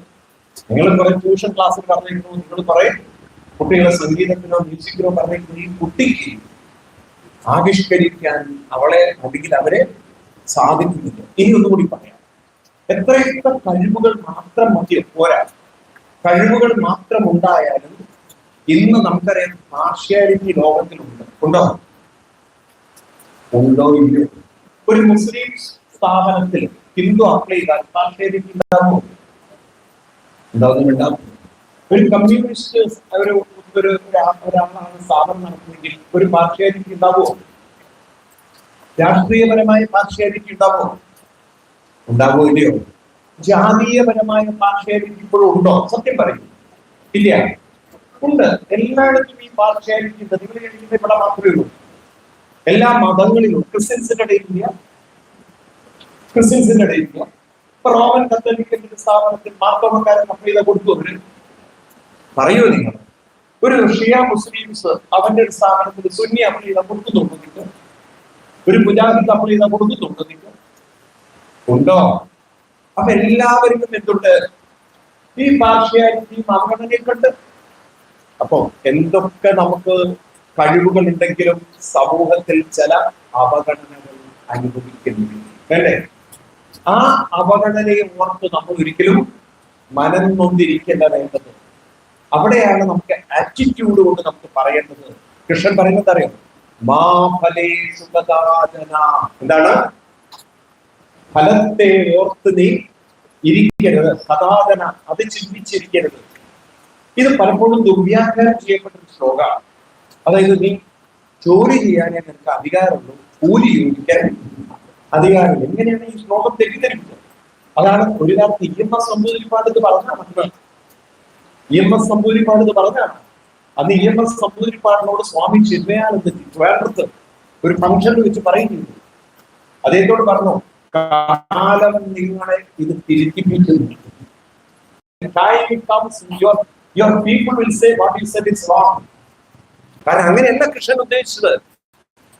അത് കൃഷ്ണൻ തന്നെ നോക്കൂ. നമ്മുടെ ഭാരതത്തിന്റെ സംസ്കൃതി തന്നെ പറയുന്നത് ന്യൂട്രൻ സെക്കൻഡ് ഓഫ് മോഷൻ കണ്ടുപിടിക്കുന്നത് തന്നെ താൻ നിരന്തരം ചെയ്യുന്ന കർമ്മങ്ങൾ. അപ്പൊ ഏത് കർമ്മത്തിലും എന്തുണ്ടാവും? ഫലമുണ്ടാകും. അപ്പൊ ഇവിടെ കൃഷ്ണൻ കഥാചന എന്ന് പറഞ്ഞാൽ എന്താ അർത്ഥം പറയുന്നത്? കർമ്മഫലത്തെ കുറിച്ച് നീ ചിന്തിക്കരുതെന്ന് പറയാൻ അർത്ഥം, കർമ്മഫലം എന്ന് പറയുന്നത് മുഴുവൻ നമ്മുടെ കയ്യിൽ അല്ല. അവഗണനകൾ ഉണ്ടാവാം, കിട്ടേണ്ടത് കിട്ടാതെ വരാം. ഇല്ലേ? മനസ്സിലാവുണ്ടോ നിങ്ങൾക്ക്? നമ്മൾ ഏതിനെ ശ്രദ്ധിക്കാമോ? കർമ്മത്തിൽ ശ്രദ്ധിക്കുക. കാരണം എത്രമാത്രം എന്റെ കർമ്മം നന്നാവുന്നുണ്ടോ ലോകത്തിന് അത് അവഗണിക്കാൻ പറ്റില്ല. കഴിവുള്ളവരെ ലോകത്തിനെന്നും ഉറക്കെ പറയൂ, കഴിവുള്ളവരെ ലോകത്തിനെന്നും ആവശ്യമുണ്ട്. ഇപ്പൊ സ്വാമി ഉദിച്ചതിനെ വരെ വിളിക്കുന്നുണ്ടെങ്കിൽ എനിക്ക് എന്തെങ്കിലും ഒരു കഴിവുള്ളതുകൊണ്ടായിരിക്കണം, അല്ലെങ്കിൽ എന്നെ വിളിക്കുന്നില്ല. അല്ലേ? ശരിയാണോ? ആണോ അല്ലയോ? അപ്പൊ നമ്മൾ നമ്മുടെ കഴിവ് നോക്കിയാൽ മതി. എനിക്ക് എത്ര ദക്ഷിണ കിട്ടുന്നുണ്ട്, എനിക്ക് അതും വെച്ചിരുന്നാൽ ഒരു പക്ഷെ ഞാൻ അവിടെ ഇരിക്കേണ്ടോ? ചിലപ്പോൾ നല്ലോണം കിട്ടുന്നുണ്ടാവും, ചിലപ്പോൾ ഒട്ടും കിട്ടുന്നുണ്ടാവും, ചിലപ്പോൾ എന്നെ പറ്റിക്കുന്നുണ്ടാവും. മീൻസ് പലരും പല രീതിയിലായിരിക്കും നമ്മൾ ഉപയോഗിക്കുന്നത്. ആണോ? എന്താ മിണ്ടാത്തത് നിങ്ങൾ? ഞാൻ ഈ കോവിഡ് കാലത്ത് ഓൺലൈനിൽ ഒരുപാട് പ്രോഗ്രാം നടത്തിയിട്ടുണ്ട്. ഒരു പൈസയെങ്കിലും ഇല്ല, അത് ഓൺലൈനിലല്ല. അപ്പൊ എത്ര ആൾക്കാർ ഉപയോഗിക്കുന്ന എന്ന് വെച്ചിട്ട് നമ്മൾ നമ്മുടെ കർമ്മം ചെയ്യാതിരിക്കും. കാരണം ഈ ചെയ്യുന്ന പ്രവൃത്തിയാണ് ചെയ്യുന്തോറും നമ്മൾ എക്സ്പേർട്ടിസം ഉണ്ടാക്കുന്നത്. നമ്മുടെ കഴിവാണ് നമ്മുടെ ഏറ്റവും അമൂല്യ സമ്പത്ത്. ആണോ? ഒരാളുടെ കഴിവാണ് എന്ന സമ്പത്ത്. കഴിവുണ്ടാകുന്നത് പ്രവൃത്തി നമ്മൾ ഭംഗിയായി തുടർച്ചയായി ചെയ്യുമ്പോഴാണ്. ആണോ? ഇപ്പൊ നാരായണീയം വായിക്കുന്ന അമ്മമാര് കണ്ടിന്യൂസ്ലി അവർ വായിച്ച് അവർ എക്സ്പേർട്ട് ആവുന്നുണ്ട്. ഉണ്ടോ? നിങ്ങളെ കുട്ടികളെ കൊണ്ട് നിങ്ങൾ ദിവസം നാമം ചിന്തിച്ചു നോക്കൂ, അവരതിൽ എക്സ്പേർട്ടുകളാവും. ഏതിലും അവർ എക്സ്പേർട്ടുകളാവും. മനസ്സിലാവുള്ള ഞാൻ പറയുന്നത്. സാധകം എന്ന എന്താണ് സംഗീതം ചെയ്യുന്നവർ ഉപയോഗിക്കുന്ന ഒരു ഭാഷയില്ല. സാധകം ചെയ്യുന്നവനെന്താണ്? തുടർച്ചയായി പരിശീലിച്ചുകൊണ്ടിരിക്കുക. അപ്പോ അവരുടെ കഴിവ് ഉണരുമ്പോൾ അവര് വിചാരിച്ചതിനേക്കാളും റിസൾട്ട് എന്ന് നിശ്ചയിക്കുന്നത് കഴിവിന്റെ വോള്യം അനുസരിച്ചാണ്. നമുക്കറിയാം, ഏറ്റവും കഴിവുള്ള ഒരാളെ കിട്ടണമെങ്കിൽ നല്ല കാശ് കൊടുക്കണം, വേണ്ടേ? നല്ല പെർഫോം ചെയ്യുന്ന ഒരു ആർട്ടിസ്റ്റിനെ നിങ്ങൾ കൊണ്ടുവന്ന് പ്രോഗ്രാം നടത്തുമ്പോൾ കാശ് നല്ലോണം കൊടുക്കണോ? വേണോ? വേണ്ടേ? അപ്പൊ അതെന്താ അത്രയും കൊടുക്കേണ്ടി വരുന്നത്? എന്തുകൊണ്ടാണ്? അവർക്ക് അത്രയും കഴിവുള്ളത്. അപ്പൊ ഇങ്ങനെ കഴിവുള്ളവരായി മാറണം. അല്ലാതെ നിങ്ങൾ ഫലത്തെ ഓർത്തിരുന്ന് ദുഃഖിക്കരുത്, ഫലത്തെ ഓർത്ത് സമയം കളയരുത്. ഫലം നിശ്ചയിക്കുന്നത് നമ്മുടെ കർമ്മമാണ്. പിന്നെ കൃഷ്ണൻ പറയാണ് മൂന്നാമത്തത്, മാ ഫലഹേതുർഭൂ. അടുത്തത്, ഒരിക്കലും ഫലത്തിന് ഹേതുവാകരുത്. അതാണ് ഇപ്പൊ നിങ്ങൾ പലരും ചെയ്യുന്നത്. എന്താ പറയുക? ഫലത്തിന് ഹേതുവാകുക പറഞ്ഞാൽ ഇപ്പൊ നമുക്ക് അനുകൂലമായ ചില ഫലങ്ങളുണ്ടെങ്കിൽ, ഇപ്പൊ വീട്ടിൽ അത്യാവശ്യം ജീവിച്ചു വരാനുള്ള സാഹചര്യം ഉണ്ടെങ്കിൽ, ഇപ്പൊ അത്യാവശ്യം നമുക്ക് ഗവൺമെന്റ് ഉദ്യോഗസ്ഥന്മാർക്കൊക്കെ നല്ല ശമ്പളം കിട്ടുന്നുണ്ടെങ്കിൽ അതിൽ തന്നെ നിൽക്കും, അടുത്തൊരു പടിയിലേക്ക്. ഇപ്പൊ രാഷ്ട്രീയക്കാരൊക്കെ നോക്കൂ നിങ്ങൾ, ഇപ്പൊ രാഷ്ട്രീയം തന്നെ നോക്കൂ നിങ്ങൾ. ഇപ്പൊ ഇവിടെ ഭരിക്കുന്നു പലരും, കഴിഞ്ഞ 5 കൊല്ലം ഭരിച്ചു, ഇപ്പോഴും ഭരിക്കും. ഈ ഭരണത്തിൽ വല്ല വ്യത്യാസമുണ്ടോ? പറയൂ. ലോകം വലിയ മാറ്റം സംഭവിച്ചുകൊണ്ടിരിക്കുകയാണ്. ഇപ്പൊ ലോകത്തിനനുസരിച്ച് ഞാൻ നോക്കുമ്പോ, ഞാൻ രാഷ്ട്രീയത്തെ പറയല്ല, സത്യം പറയാണ്, 101% ഉള്ളുന്ന രാഷ്ട്രീയം എല്ലാം യാഥാർത്ഥ്യം നിങ്ങൾ മനസ്സിലാക്കും. എന്താന്ന് വെച്ച് കഴിഞ്ഞാൽ, നമ്മൾ ലോകം പോകുമ്പോൾ അതിനനുസരിച്ച് പോയിട്ടില്ലെങ്കിൽ അതിനനുസരിച്ച് മൂവ് ചെയ്യാത്ത ഒരു രാഷ്ട്രീയ പാർട്ടി ഔട്ട്ഡേറ്റ് നൽകും. ഇപ്പൊ നോക്കൂ, നമ്മുടെ ഭാരതത്തിനെ സംബന്ധിച്ച് കുറെ കുറവുകളുണ്ട്. ലോകം ഇപ്പോൾ ഇലക്ട്രോണിക് വേൾഡിലേക്കും ലോകം ഇപ്പോൾ ഇലക്ട്രോണിക് യുഗത്തിലേക്ക് പോയിക്കൊണ്ടിരിക്കുകയാണ്, അല്ലെ? ഇലക്ട്രിക് കാറുകളും അങ്ങനെയുള്ള ലോകത്തിലേക്കാണ് നമ്മൾ മാറിക്കൊണ്ടിരിക്കുന്നത്. അതിൽ ഏറ്റവും പ്രധാനപ്പെട്ടതാണ് സെമി കണ്ടക്ടർ എന്ന് പറയുന്നത്. ഇന്ത്യ മറ്റു രാജ്യങ്ങളിൽ കൊണ്ടുവരുന്നത് ഈ വീക്ക്നെസ് തിരിച്ചറിഞ്ഞു. അപ്പൊ നമ്മൾ സെമി കണ്ടക്ടർ ഉണ്ടാക്കാൻ തുടങ്ങി. ഇപ്പൊ അതിനുവേണ്ടി വലിയ ഹ്യൂജ് ഇൻവെസ്റ്റ്മെന്റ് ചെയ്തു. മനസ്സിലാവുന്നത് നിങ്ങൾക്ക്? അപ്പൊ എന്താണോ നമ്മുടെ ദുർബലത, അതിനെ പരിഹരിക്കുന്ന വിധത്തിൽ രാഷ്ട്രീയ പാർട്ടികൾ ലോകത്തിനൊപ്പം വളർന്ന് ചിന്തിച്ചില്ലെങ്കിൽ രാഷ്ട്രീയത്തിനെ ആളുകൾ, എന്താണ് കമ്മ്യൂണിസം നശിച്ചു പോയത്? കമ്മ്യൂണിസം കാരണം അവർ ലോകത്തിനനുസരിച്ച് വളർന്നില്ല. എന്തുകൊണ്ടാണ് ചൈനയിലെ കമ്മ്യൂണിസത്തിന് അവിടുത്തെ ജനങ്ങൾ എതിർക്കാത്ത പറയുമ്പോൾ അവിടുത്തെ കമ്മ്യൂണിസത്തിൽ ജനാധിപത്യം? കാരണം അവിടുത്തെ കമ്മ്യൂണിസം എന്ന് പറഞ്ഞാൽ ലോകത്തിന്റെ ടെക്നോളജിയിലെ നിറവേലേക്ക് വളരെയാണ്. ആ കുട്ടികൾക്ക് മനസ്സിലാവുന്നത് നിങ്ങൾ. ഇവിടുത്തെ കമ്മ്യൂണിസം അതിലേക്ക് വരുന്നതിന് പകരം അവര് നോക്കുകൂലിയിലേക്കും ഉൾസമരങ്ങളിലേക്കൊക്കെ പ്രാധാന്യം കൊടുത്തപ്പോഴോ വരുന്ന തലമുറ അവരിൽ നിന്നും പറയൂ നിങ്ങൾ അകന്നുണ്ട്. ഞാനൊരു രാഷ്ട്രീയ പാർട്ടി കുറ്റം പറയുന്ന, കാലത്തിനനുസരിച്ച് അവർക്കും എന്തുണ്ടാകണം? മാറ്റമുണ്ടാവണം. ഏത് രാഷ്ട്രീയമായിക്കോട്ടെ. വേണോ വേണ്ടയോ? ഈ പാവങ്ങളൊന്നും ചൈന കമ്മ്യൂണിസം ഒന്ന് പഠിച്ചില്ല, വേണ്ടാത്ത കമ്മ്യൂണിസം ഇതുവരെ പഠിച്ചു.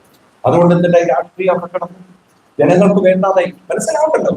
അപ്പൊ ഇത് നമ്മൾ തിരിച്ചറിയാമെങ്കിൽ കാലഘട്ടത്തിനനുസരിച്ച് നമ്മൾ ഉയരണം എന്നുണ്ടെങ്കിൽ ആ ഉയർച്ചയിൽ ഇപ്പോൾ കിട്ടുന്ന സുഖത്തിൽ അങ്ങനെ ഒതുങ്ങി നിൽക്കരുത്.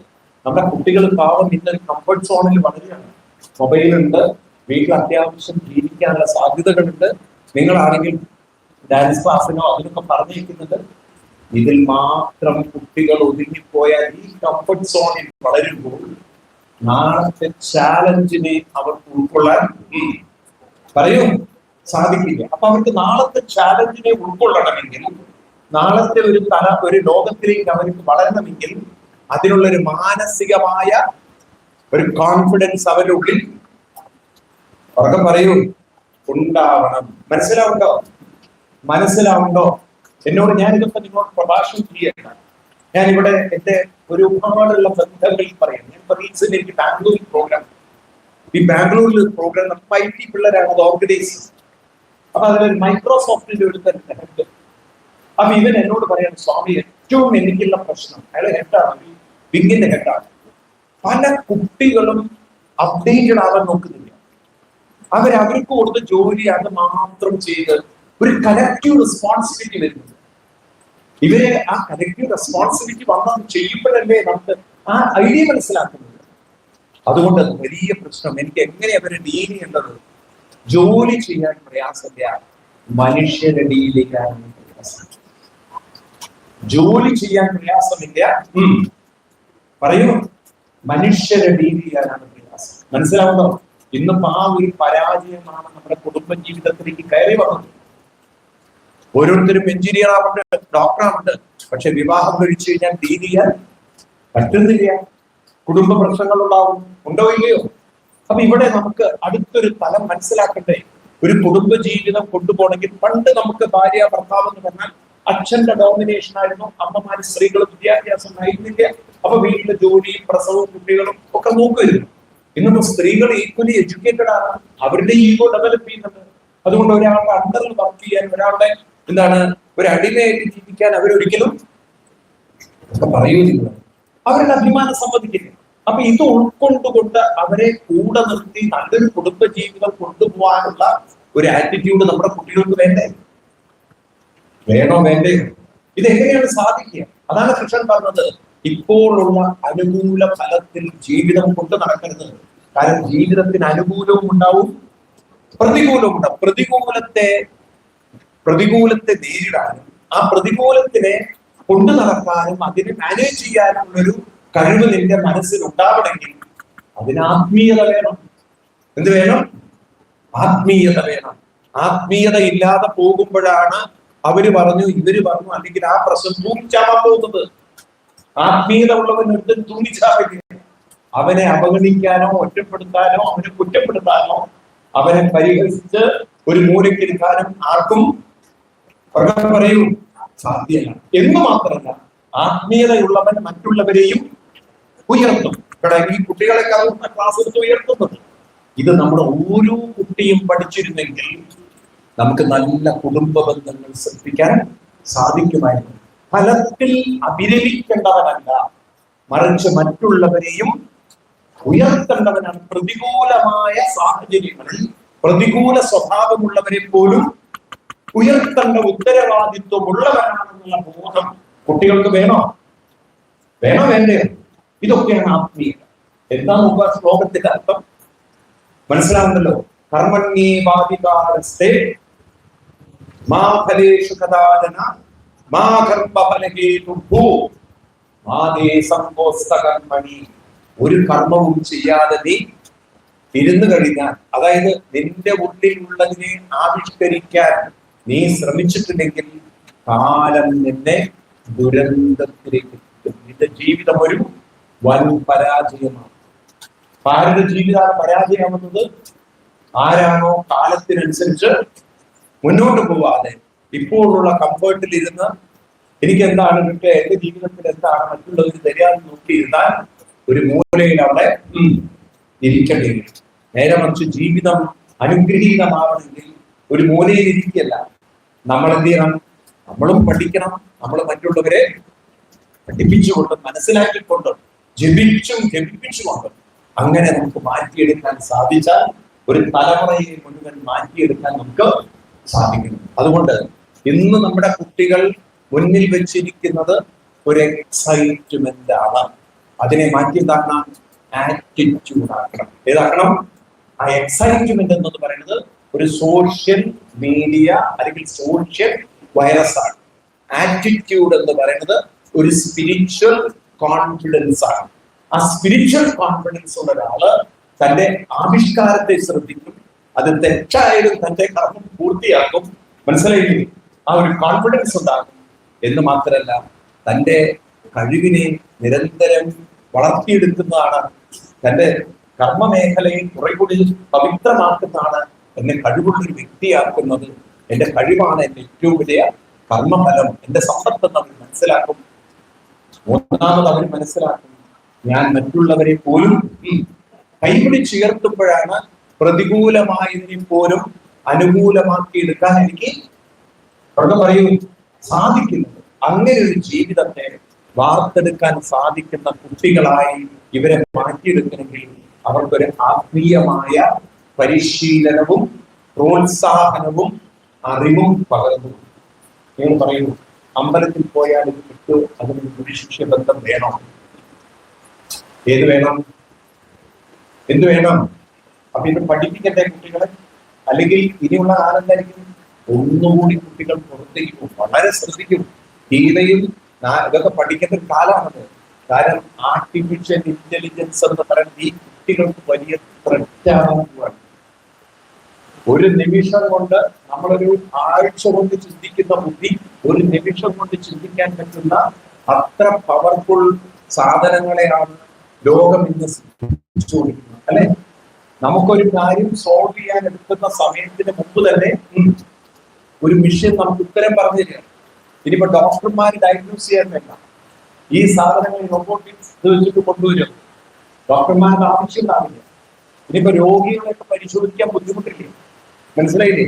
ഈ റോബോട്ട്സുകൾ തന്നെ നിങ്ങളുടെ സ്കാൻ റിപ്പോർട്ടും നിങ്ങളുടെ ബ്ലഡ് ടെസ്റ്റ് റിപ്പോർട്ടും ബാക്കി നിങ്ങളുടെ എല്ലാ സാധനങ്ങളും റിപ്പോർട്ട് തന്നെ കൊടുത്തു കഴിഞ്ഞാൽ അത് തന്നെ ഒരു ഡയഗ്നോസ് ചെയ്ത് തരും. ഇന്നതാണ് രോഗം, അതിന് ഇന്നതാണ് ഇന്നുള്ള മരുന്ന്, അതുവരെ അത് തരും. മനസ്സിലായില്ലേ? അത് വാങ്ങിച്ചു കൊണ്ടുവരുന്ന ആഗ്രഹിച്ചു നിങ്ങൾ മെഡിക്കൽ സെന്ററുകളിൽ ഇങ്ങനെയുള്ള സംവിധാനങ്ങൾ വന്നാൽ പിന്നെ നമ്മുടെ ഡോക്ടർമാരുടെ ഒരു മണിക്കൂർ കൊണ്ട് 1000 പേര് കൈകാര്യം ചെയ്യപ്പെടുന്ന സാധനം വെച്ച് കഴിഞ്ഞാൽ ഇവിടെ 20 ഡോക്ടർമാർക്ക് പറ്റാത്ത കാര്യമാണ്. ഇതൊരു മണിക്കൂറിനുള്ളിൽ ഇത് ഓൾറെഡി ചൈന ചെയ്തു തുടങ്ങി. ഈ പറയുന്ന സാധനം ഇന്ത്യയിൽ വന്നിട്ടില്ലെങ്കിലും ചൈന ഓൾറെഡി തുടങ്ങി. നിങ്ങൾക്കറിയാം, മുട്ട് മാറ്റി വയ്ക്കാൻ റോബോട്ടിക് സർജറി കേട്ടിട്ടുണ്ടോ? നിങ്ങൾ എറണാകുളത്ത് തുടങ്ങിക്കഴിഞ്ഞു, ബാംഗ്ലൂരിൽ തുടങ്ങിക്കഴിഞ്ഞു. ഹാർട്ട് സർജറിക്ക് റോബോട്ട്സിനെ നാരായണ ബാംഗ്ലൂരിൽ തുടങ്ങിക്കഴിഞ്ഞു. ഇതൊക്കെ തുടങ്ങിക്കഴിഞ്ഞു ഓൾറെഡി. കാരണം ഇത് മാറി നിൽക്കാൻ പറ്റില്ല. ഈ ലോകത്തിലാണ് മനുഷ്യൻ പോകുന്നതെങ്കിൽ നമ്മുടെ കുട്ടികൾ കുറെ കൂടി കോൺഫിഡൻസ് ഉള്ളവരല്ലാതെ പോയാൽ ഒരു മൂലയിൽ അവരിരുന്ന് ആത്മഹത്യകളുടെ എണ്ണം ഒക്കെ പറയും. കാരണം എന്നെ ആർക്കും വേണ്ട, എനിക്ക് അവസരം കൂടിയ ഈ പഠിച്ച വിദ്യാഭ്യാസം അതേ വിലയിൽ. അതുകൊണ്ട് അടുത്തൊരു തലമുറ ഇപ്പൊ നമ്മളുണ്ടല്ലോ ഈ മൊബൈലൊക്കെ പറയുന്നത് 4G 5G എന്നൊക്കെ പറയുന്ന പോലെ ഇപ്പൊ നിങ്ങളുടെ മുന്നിലുള്ള ഒരു G-ആണ് ഈ കുട്ടികൾ. അവരെന്ത് ചെയ്യണം? നിങ്ങള് ഇപ്പം ഒരു ഉപയോഗിക്കുന്ന ഒരു വാക്ക് ന്യൂ ജെൻ എന്നൊരു വാക്കാണ്, അല്ലെ? അല്ലെങ്കിൽ ജെൻ സി എന്നൊരു വാക്കാണ്. എന്താണ് നിങ്ങൾ കേൾക്കുന്ന വാക്കെന്താണ്? Gen C. നമ്മുടെ മറ്റൊരു വാക്കുണ്ടാക്കുന്നത് അതെന്താണ്? നമ്മൾ ഉണ്ടാക്കുന്ന ഒരു വാക്കുണ്ട്. എന്താണത്? എങ്ങനെയുള്ള കുട്ടികളെ നമ്മൾ വാർത്തെടുക്കേണ്ടത്? എങ്ങനെയുള്ള കുട്ടികളെ നമ്മൾ വാർത്തെടുക്കേണ്ടത്? Spiritual generation. ഏതാണ്? ജെൻ സി അല്ല നമുക്ക് വേണ്ടത്, ജെൻ എസ് ഉണ്ടാക്കുക, സ്പിരിച്വൽ ഉണ്ടാക്കുക. ഞങ്ങൾ ഉണ്ടാക്കുന്ന ജെൻ എസ് കുട്ടികളെ, ഈ കുട്ടികളെ തോൽപ്പിക്കാൻ ലോകത്തിന് ശക്തിക്കും സാധിക്കില്ല. വേണോ? വേണ്ടോ? എനിക്ക് ജെൻ സി വേണോ? ജെൻ എസ് വേണോ? എസ് എന്ന് പറയാൻ കഴിയുന്ന കുട്ടികൾ, എസ് എനിക്കിത് ഫേസ് ചെയ്യാൻ പറ്റും, എനിക്കിത് മാറ്റം വരുത്താൻ പറ്റും എന്ന് പറയാൻ കഴിയുന്നു. അതിനാണ് നമ്മൾ നടക്കുന്നത്. ഇതിൽ ഈ ബോധം നിങ്ങൾക്ക് വന്നില്ലെങ്കിൽ ബോധം വരുത്താൻ ആരാധന എന്ന് പറയാൻ മാത്രമേ നമുക്കറിയാം, അല്ലാതെ ആരും പറയാൻ പറ്റും. അതുകൊണ്ട് തൊഴുതുപോകൽ പ്രസ്ഥാനം ക്രമേണ മാറ്റി അവിടെയൊക്കെ എന്ത് ചെയ്യണം? നാമം ജപിക്കുന്ന ഒരു സംസ്കാരം നടത്തിട്ട് കുട്ടികൾക്ക് മനസ്സിലാവുന്നത്. അമ്പലത്തിൽ പോകുന്ന എന്തിനാണ്? ഒരു 108 തവണയെങ്കിലും നാമം ജപിക്കാൻ. എന്തിനാ ഞാൻ നാമം ജപിക്കുന്നത്? എന്നിലെ എന്നിലെ എന്നിലെ കഴിവിനെ പുറത്ത് വളർത്തേണ്ട, അതൊക്കെ അവിടെ. അതിനെ നിങ്ങൾ ആവിഷ്കരിക്കും. പുറത്ത് കൊണ്ടുവരാനുള്ള കോൺഫിഡൻസ് ഉണ്ടാവാനാണ്. എന്താണ് ആ കോൺഫിഡൻസ് ഉറപ്പിക്കാനാണ് ഞാൻ നാമം ജപിക്കുന്നത്. ഈ ബോധത്തിൽ നിങ്ങൾ കുട്ടികളെ ഒരു മാറ്റം നമുക്ക് ഉണ്ടാക്കാൻ സാധിക്കും. നമുക്ക് ജെൻസിയിൽ നിന്നും ജെൻ എസിലേക്ക് തലമുറയെ വാർത്തെടുത്തുകൊണ്ട് ഒരു പരിവർത്തനം, പരിണാമം ഇവിടെ ഉണ്ടാക്കാൻ സാധിക്കട്ടെ എന്ന് മാത്രം പ്രാർത്ഥിച്ചുകൊണ്ട് നിർത്തുകയാണ്. കാരണം സമയം 7 മണിയാവുന്നു. ഇനി ആർക്കെങ്കിലും ചോദ്യം ഉണ്ടെങ്കിൽ അതുകൂടി പറഞ്ഞു കൊടുക്കുന്നത്. സമയം വൈകിക്കൊണ്ടിരിക്കുന്നതുകൊണ്ട് ഞാൻ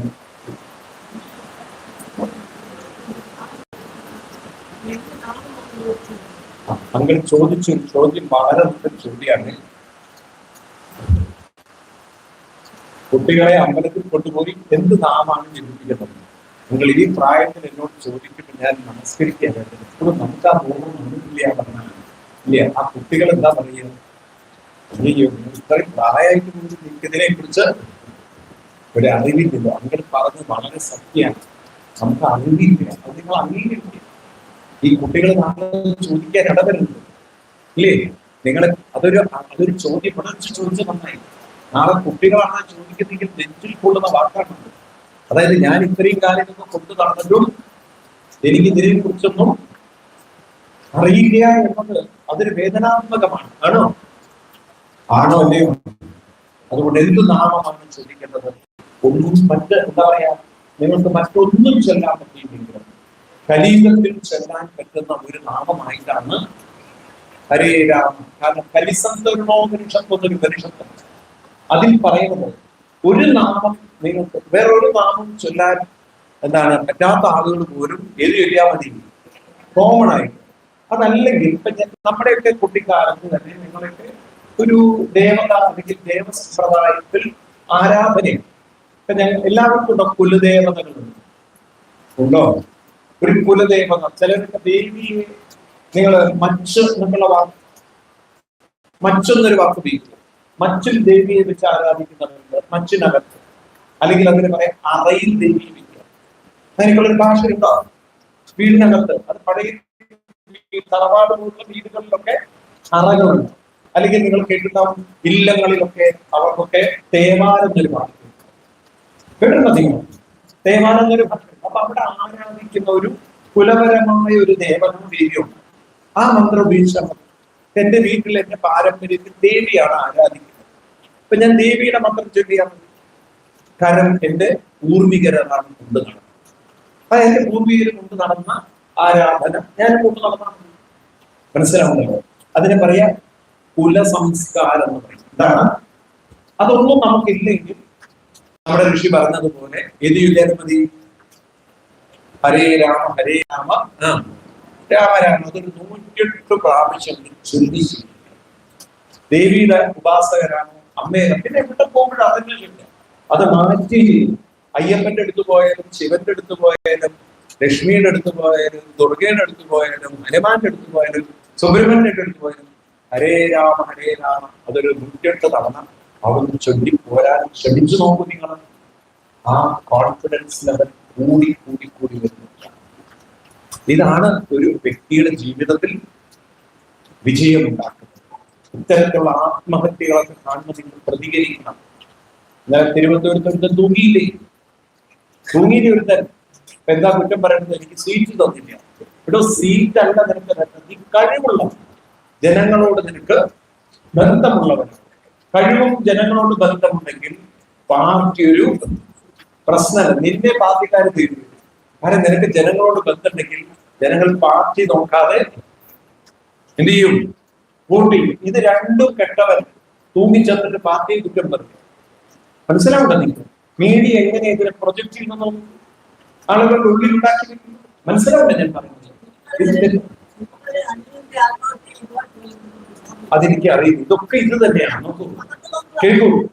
അല്ല, ഇതൊക്കെയാണ് നിങ്ങൾ എതിർക്കേണ്ടത്. കാരണം നോക്കൂ, ഞാനിപ്പോ ഒരു സാമ്പത്തികമായിട്ട് എന്നെ പലരും പറ്റിച്ചു. ശരിയാണ്, എനിക്ക് മാനസിക വിട്ടുകൊണ്ടാണ്. പക്ഷെ എന്ന് വെച്ചാൽ ഞാനിതിന് ചാവുന്നത് അവിടെയാണ് എനിക്ക് തുറന്നു പറയേണ്ടി വരുന്നത്. എന്നെ പലരും പറ്റിച്ചിട്ടുണ്ട്, ഞാൻ കടം മേടിച്ചിട്ട് എന്നെ തിരിച്ചു കൊടുക്കും, എനിക്ക് സാവകാശം തരണം, എനിക്കിപ്പോ അടയ്ക്കാൻ പറ്റില്ല, എന്റെ ഇരിക്കുക. അത് തുറന്നു പറയണമെന്ന് എനിക്ക് പേടിക്കുന്നത്. ഞാൻ അധ്വാനിക്കുന്നുണ്ട്, എനിക്ക് ജോലി തന്നാൽ ഞാൻ അധ്വാനിച്ച് എന്റെ കടം വീട്ടും. അത് പറയാനെന്തിന് ഞാനിതിനാ? ഇതൊക്കെ ദുരഭിമാനം കുറെ മനസ്സിൽ കൊണ്ട് നടക്കുക. ആണോ അല്ലയോ? ആണോ അല്ലയോ? എന്തിനാ ഞാൻ പേടിക്കുന്നത്? ഒരു കടം വാങ്ങിച്ചു വെച്ചിട്ട് എന്നെ തൂക്കിക്കൊല്ലാനൊന്നും ഇന്ത്യൻ കോൺസ്റ്റിറ്റ്യൂഷനിൽ അല്ലെങ്കിൽ ഇന്ത്യൻ പീനൽ കോഡിൽ ഒരു വ്യവസ്ഥയില്ല. മനസ്സിലാവുന്നുണ്ടല്ലോ? നമ്മൾ തുറന്നു പറഞ്ഞ് ഇതെല്ലാം അടയ്ക്കാൻ ഞാൻ തയ്യാറാണ് എന്ന് പറഞ്ഞാൽ ആരെ അറസ്റ്റ് ചെയ്യും? കോടതിയിൽ തന്നെ പറയണം. എനിക്ക് ജോലി ഇല്ലെങ്കിൽ എന്നെ അറസ്റ്റ് ചെയ്ത് ജയിലിട്ട് കഴിഞ്ഞാൽ നിങ്ങൾ എന്നെ അവരുടെ കടം അവിടെ കടക്കും. എനിക്കൊരു ജോലി ചെയ്യാൻ അവസരം തരും, ഞാൻ തിരിച്ചടക്കാലോ, എന്നെ പറ്റിച്ചിരിക്കുകയാണ്. ഇതൊന്നും പറയാതെ ആർജവം ഇന്നത്തെ ആളുകൾക്കില്ല, മനോധൈര്യമില്ല, തൂങ്ങിച്ചാവാനാണ് അവരുടെ ധൈര്യം. ഇത് തെറ്റായ സന്ദേശം നമ്മുടെ കുട്ടികൾക്ക് കൊടുക്കുകയാണ്. അതായത് ജീവിതത്തിൽ പരാജയപ്പെട്ടാൽ എന്ത് ചെയ്യണം? ജീവിതത്തിൽ പരാജയപ്പെട്ടാൽ എന്ത് ചെയ്യണം? തൂങ്ങിച്ചാവും. അതാണ് നമ്മുടെ സന്ദേശം. ആണല്ലേ? ഒരു കുടുംബം കൊണ്ട് നടക്കാൻ പറ്റിയില്ലെങ്കിൽ എന്ത് ചെയ്യണം? തൂങ്ങിച്ചാവും. അതാണ് ഉത്തരം. പണ്ട് നമ്മൾ കഥ കേട്ടില്ലേ? എന്താണ്? അപ്പം ആരാ ഇട്ടത്, അരി ആരാ ഇടിച്ചത്, കോഴിയമ്മ എന്നുള്ളൊരു കഥ കേട്ടില്ലേ? കേട്ടില്ല? എങ്ങനെ ഒരു കഥ കേട്ടിട്ടോ? നെല്ല് ആരാ കുത്തിയത്? കോഴിയമ്മ. അരി ആരാ ഇടിച്ചത്? കോഴിയമ്മ. അപ്പ ആരാ കിട്ടത്? കോഴിയമ്മ എന്ന് പറഞ്ഞപ്പോൾ ഈ കഥയാണ് പാവപ്പെട്ടത്. എല്ലാം എന്റെ ജീവിതം, എന്റെ ജീവിതം, എന്റെ ജീവിതം ഇങ്ങനെയാക്കി, എന്നെ പറ്റിച്ചു, എന്നെ ചതിച്ചു, എന്നെ ഒറ്റപ്പെടുത്തി, എനിക്ക് അവസരം ഇതൊക്കെ ദുർബലതയാണ്. ഇതൊന്ന് മാറണ്ടേ? വേണ്ടേ? വേണോ വേണ്ടയോ? ആ തരത്തിൽ ഒരു ഫേസ് ചെയ്യാൻ പറ്റുന്ന ഒരു തലമുറയെ വാർത്തെടുക്കണോ? അല്ലെങ്കിൽ ഈ സോഷ്യൽ ഒരു വൈറസ് ജീവിക്കട്ടെ? ഒന്നുകിൽ സോഷ്യൽ വൈറസ് അല്ലെങ്കിൽ സ്പിരിച്വൽ റൈസിംഗ്. ഏതാ വേണ്ടത്? ഏതാ നിങ്ങൾക്ക് വേണ്ടതെങ്കിൽ ഒരു സ്പിരിച്വൽ റൈസിംഗ് വേണമെന്നുണ്ടെങ്കിൽ, ഒരു ജൻ എസിനെ വാർത്തെടുക്കണമെങ്കിൽ അത് ഗുരുശിഷ്യ ബന്ധം വേണം. എന്ത് വേണം? നിങ്ങളൊക്കെ ഒന്ന് മുന്നോട്ട് വരണം. നിങ്ങളെല്ലാവരും മുന്നോട്ട് വരണം. എങ്ങനെയൊരു ജനറേഷനെയാണ് നമ്മൾ അടുത്ത ഒരു നൂറ്റാണ്ടിലേക്ക് പ്രസന്റ് ചെയ്യുന്നത്? അതല്ല ഇങ്ങനെയൊക്കെ പോയാൽ മതി എന്നുണ്ടെങ്കിൽ ഇങ്ങനെ up to you to decide. ഇത് എനിക്ക് പറയാൻ വേണ്ടിക്കൊണ്ട് എന്തെങ്കിലും ശ്രദ്ധിക്കാനെങ്കിൽ പറയാം.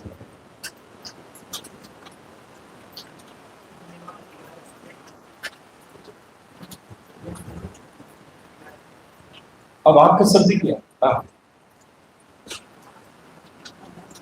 കർമ്മം ചെയ്യാൻ അധികാരം, നിന്നിലെ അധികാരത്തെ, നിന്നിലെ സ്വാതന്ത്ര്യത്തെ ആവിഷ്കരിക്കുക. എന്താണ്? കർമ്മം ചെയ്യാൻ അധികാരമല്ല, കർമ്മം ചെയ്യാൻ എനിക്ക് ഫ്രീഡം ഉണ്ട്. നിന്നിലെ, ശ്രദ്ധിക്കുക വാക്ക്, നിന്നിലെ സ്വാതന്ത്ര്യത്തെ, നിന്നിൽ കിട്ടിയ ഒരു അധികാരത്തെ നീ വേണ്ട പോലെ പ്രയോഗിച്ചുകൊണ്ട് നിന്റെ കർമ്മത്തെ ചെയ്യുക. അപ്പൊ അധികാരമുള്ള വാക്ക് ഫ്രണ്ടിൽ വരും. കർമ്മത്തിന്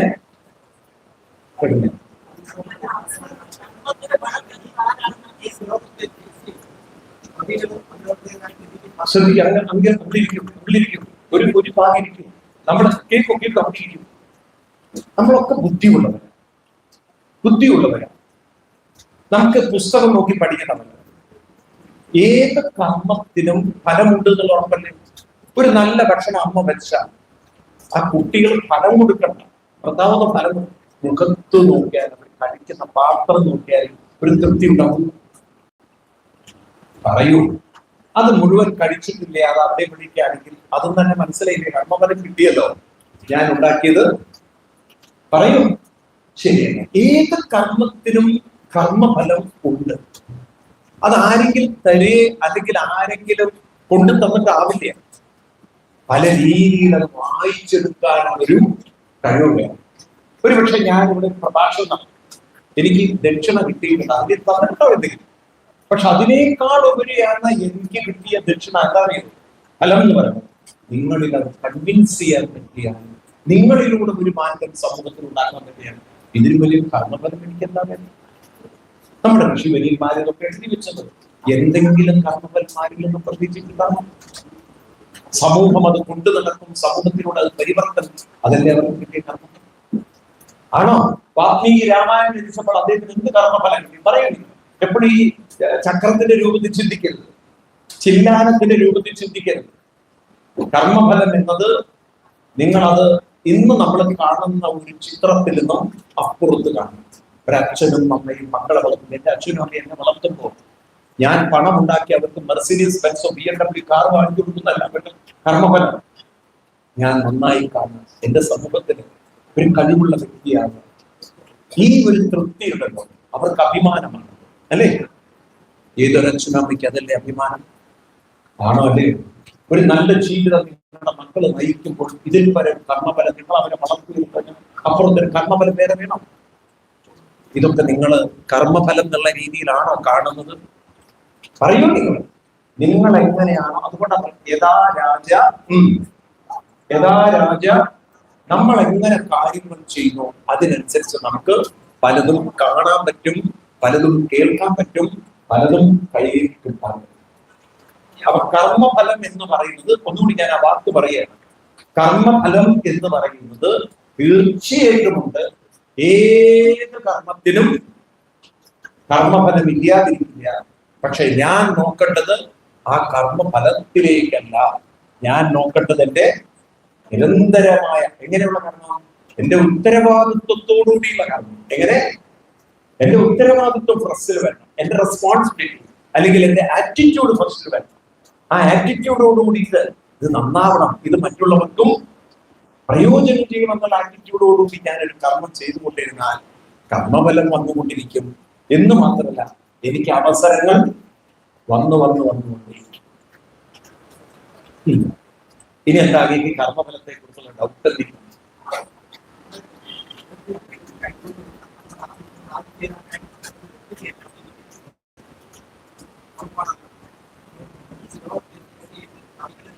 അങ്ങ് കവികളെ വിടും. അങ്ങക്ക് എന്താ മനസ്സിലായി വിടും? കാരണം കവികൾ അവരുടെ ഇൻട്രസ്റ്റ് ആണ്, അവരുടെ അത് വിടും. ആ വാക്ക് വിടും നിങ്ങൾ. അത് വിടൂ. അവര് ദൈവം എന്നുള്ള വാക്ക് നമ്മൾ ഉദ്ദേശിച്ച അർത്ഥത്തിലല്ല പറഞ്ഞത്. അതാണ് നിങ്ങൾ മനസ്സിലാക്കുന്നത്. വയലാറ് ദൈവം എന്ന് പറയുന്ന വാക്കും നമ്മൾ ദൈവം എന്ന് പറയുന്നത് ടോട്ടലി ഡിഫറെന്റ് തരത്തിലാണ്.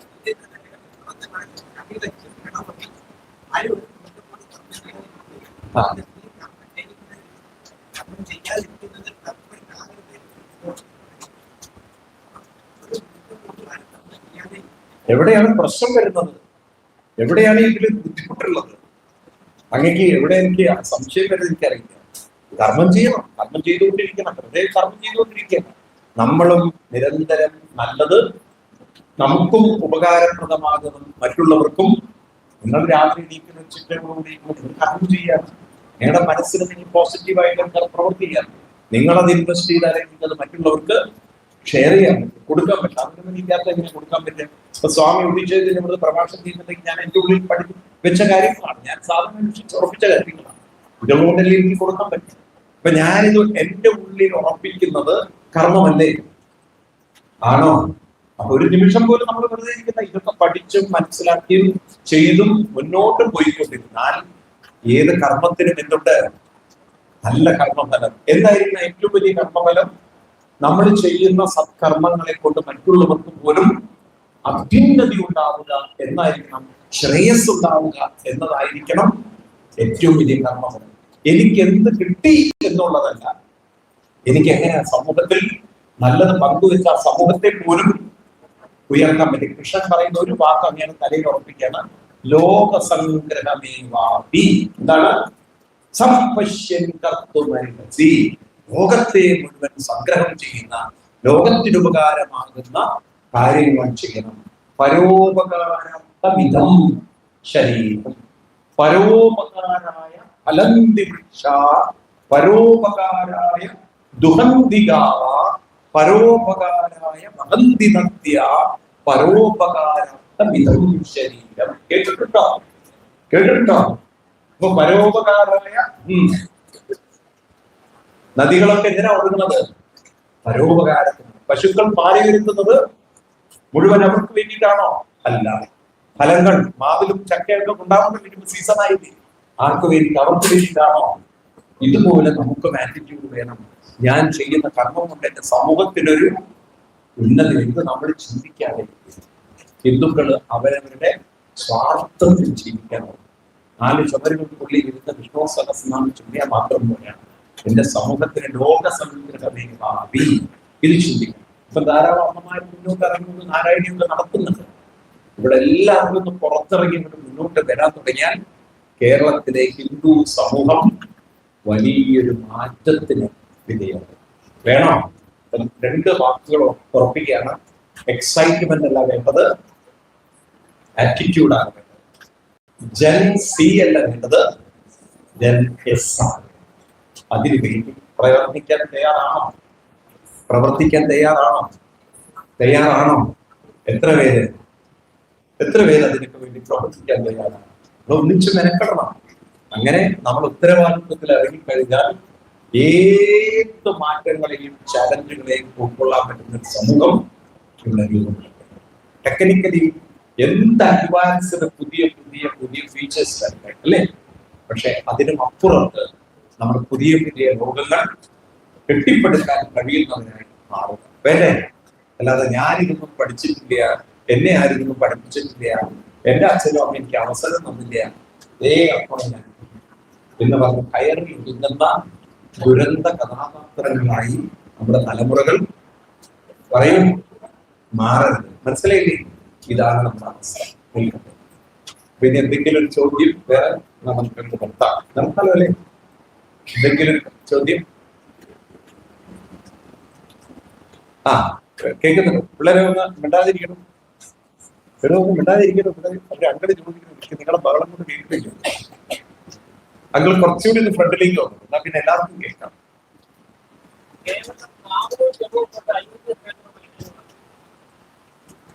അയോധ്യ